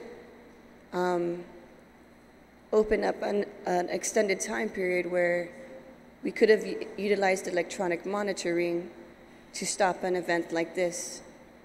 And so if the speaker would yield to the question of, do you know that it is a required 6 months? Have they reached out to the proffer of the amendment to ensure any safety measures put into place in the time being? Thank you, Mr. Speaker. Senator Ogden, do you yield? Thank you very much, Mr. Speaker, and thank you, Senator, for that question. First and foremost, I need to clarify something with some of the statements that have been made, not necessarily only by the questioner, Mr. Speaker, but this implication about trying to delay justice or service to our community in terms of not ensuring their safety. First of all, I take personal deference to that, only because the judiciary of Guam, if any of us are familiar with how they administer judicial justice, in most cases, at least from my experience, they have administered it as quickly and as judiciously as they possibly can. So regardless as to what is said as it applies to the administering of justice, I need to clarify that, because in this case, the intent, Mr. Speaker, is not to delay anything. I think if you take a look at the request to the good senator on her question, it's to ensure that the process starts off on the right note. Whether it's establishing rules and regulations for the use of electronic monitoring, keep in mind that when rules and regulations are formulated, adopted by the Judicial Council, it still has to go through the entire process, and then their personnel who are going to administer the electronic monitoring have to be familiar with the rules and regs. In addition to that, when you're looking at some of the requests as it applies to training, we already received information that training is not going to commence on the lethality assessment until January. So if this is signed into law next week, then already this implication that justice is being delayed, it's not the case, because the judiciary will continue to ensure that their personnel, based on whatever is proffered here for lethality assessment, that is met before some of these provisions are administered or carried out. When we're talking about the procurement of electronic monitoring, yes, $500,000 was placed into the budget by the good speaker of appropriations, recognizing that $500,000 need to be applied towards electronic monitoring. Has that service contract been implemented? Has the RFP gone out? I have no idea. Unless the chairperson of Judiciary is aware of that information and they're about ready to close that contract, I believe that it's very reasonable to be able to provide a 6-month timeline. It's not a delay. It's allowing the process to ensure rules and regulations are in place, the training for personnel is in place, and that the proper procurement contract for the electronic monitoring devices are in place before these requirements must be fully complied with. Thank you very much, Mr. Speaker, and thank you, Senator, for the question. Anything further, Senator Nelson? Thank you, Mr. Speaker. Yes, there is a concern. Is if this is the case, then has the RFP gone out? Have they come up with a plan in place of what kind of electronic monitoring systems that they'd like to use? And so I think that's I don't know if I'm wrong, but it seems like this bill is kind of like telling the judiciary, please get on this right away. And so my only concern is that including the language of effective 6 months from the date of the enactment will kind of pull away from some of the intent of the bill. But I have no objection, Mr. Speaker. I just wanted to bring that into the light. Thank you, Senator Nelson. Senator Torres, you're recognized. Any other senator after Senator Torres? Mr. Speaker, I rise in support of this amendment. It's only prudent that we allow the judiciary to continue to make progress on some of their programs. We know that insofar as risk assessments, they've undergone a very effective bail reform measure, 3 days count, where a lot of the risk assessments are being put in, and they're scientifically based. But we do have to, afford them, as the proffer of this amendment indicated, we have to afford them ample time to come up with the rules and regulations with the monitoring system, to procure a contract, to train their personnel in lethality assessments, and also, some of the conditions here where they have the discretion of waiving fees for the use of these monitors. Even that application, putting those guidelines in place is only ample. I think 6 months is actually a fast track for all the things considered under this measure. But at the very least, let's give them what they had asked for when they testified at the public hearing, which was, among other things, give them 6 months to work on it. So, that's the least that we can do. Thank you, Mr. Speaker. Thank you, Senator. Any other senator on the motion? Senator Nicholas.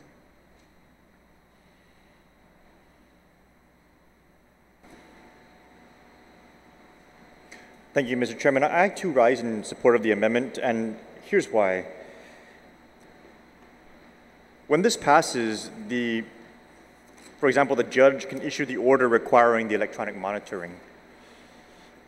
If the system isn't implemented and isn't tested and isn't robust and isn't airtight, it could actually pose an even greater risk to the alleged victim, because the judge may have thought that the electronic monitoring system was good to go and ready to rock and roll and okay, go ahead and go for it, only to find out that certain aspects of it were not as airtight as everybody would have liked it to be. And if the judge had known better, perhaps the judge would not have permitted any kind of release or any kind of electronic monitoring. As a matter of fact, absent the implementation of this act, that's really one of two choices that the judge has. Do you let them out or not? I would prefer that they err on the side of caution and not until such time that 6 months from now they are fully implemented and everybody can confidently know that once they do this, it's going to be enforced and everyone can have confidence that what's supposed to happen is going to happen. I don't think we should hurry that along. I think that 6 months from now, as the court has testified in the hearing, they'll be ready to go with it. I think that's the time then that the judge should be able to exercise this discretion. But prior to that, let's make sure that everything is airtight, because the whole point of this is to make the circumstances safer for those who are at risk, as opposed to less safe. I would prefer the judge not let people out because there isn't any electronic monitoring. Then they do let somebody out thinking that the system is really, really effective, and it actually isn't. If they're asking for 6 months in order to do it properly, I say let's give them the 6 months and make sure it gets done properly. Thank you, Mr. Speaker. Thank you, Senator. Senator Vice Point of Speaker. information, I just wanted to point out that it's wrong when we say they are going to be, that this bill mandates them to implement anything immediately. If you look on page 8, it reiterates that, it begins on page 7, it says electronic monitoring, subject to payment of fees or the exemption of fees, and subject to other rules established by the court for electronic monitoring. Fees is one of the questions the court has not decided. Who's going to pay? Are we going to charge those people who we use it on, or are we not? And as we mentioned earlier, we gave them the legislature appropriated $500,000 to the judiciary for this program. They never at that time said they needed extra time, because if they did, I think we could have found that $500,000 would have been very effectively used at the Guam Memorial Hospital or someplace else. And so I'm just pointing out again that all throughout the bill, it says they may use electronic monitoring, and the courts are going to very much take into consideration everything that they have said, which assessment they're going to use. And if they use electronic monitoring, they can because of this bill. And if we delay them, they've had 3 months since September, this September letter. So they've already had 3 months. all of the mandatory provisions dictating exactly when and how they would implement their electronic monitoring have been changed to be discretionary with the court.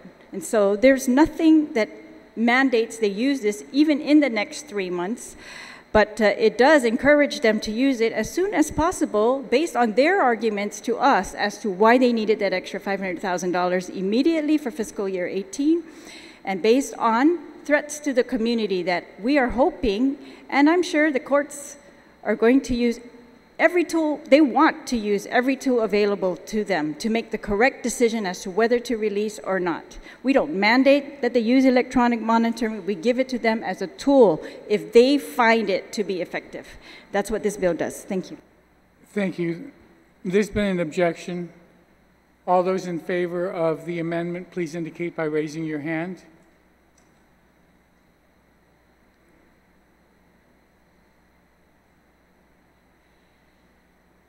Motion passes.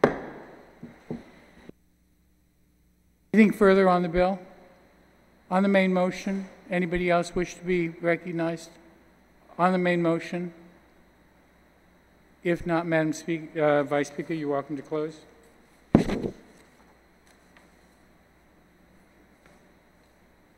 Thank you, Mr. Speaker, and I want to thank all my colleagues for their discussion on this bill, for their concerns, and for their attempts to make the bill better.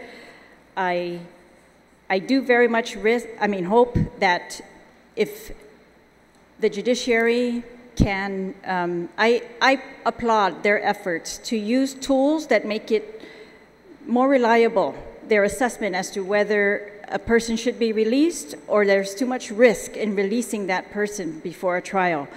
And so I hope that my colleagues will support me in just furthering the tools that are available to them and making these tools available to them immediately if they are going to benefit the public, if they're going to benefit alleged victims, and if they're going to benefit the courts in making those decisions. And so I thank my colleagues. Thank you very much. On the motion to send the bill down to the voting file, any objection?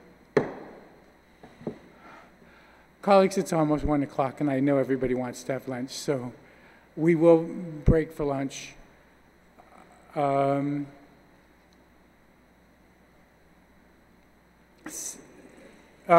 Senator Addit, you wish?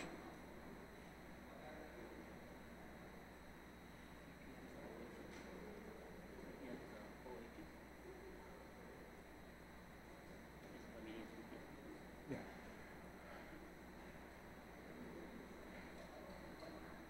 We have 3 more items on the agenda, and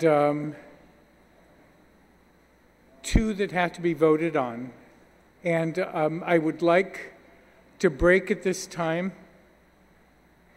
and allow legal to work on the engrossment so we can vote on the 2 bond bills. And then we will take up Senator Snogostein's 2 bills and Senator Esteves's resolution right after we break. All right? If Senator Snogostein wants to take his 2 off or take 1, that's fine with the chair. I just want we made numerous amendments on the Port Braille, and it needs some major engrossment. And I'd like to have the staff free to do the engrossment so that we can vote tomorrow morning, so that we can have the bill out of here, so that if it's going to be presented to PUC, then it's presented to PUC. We can continue the discussion with Tuesday afternoon on the rest of them. Okay? So we're in recess until 10 tomorrow morning.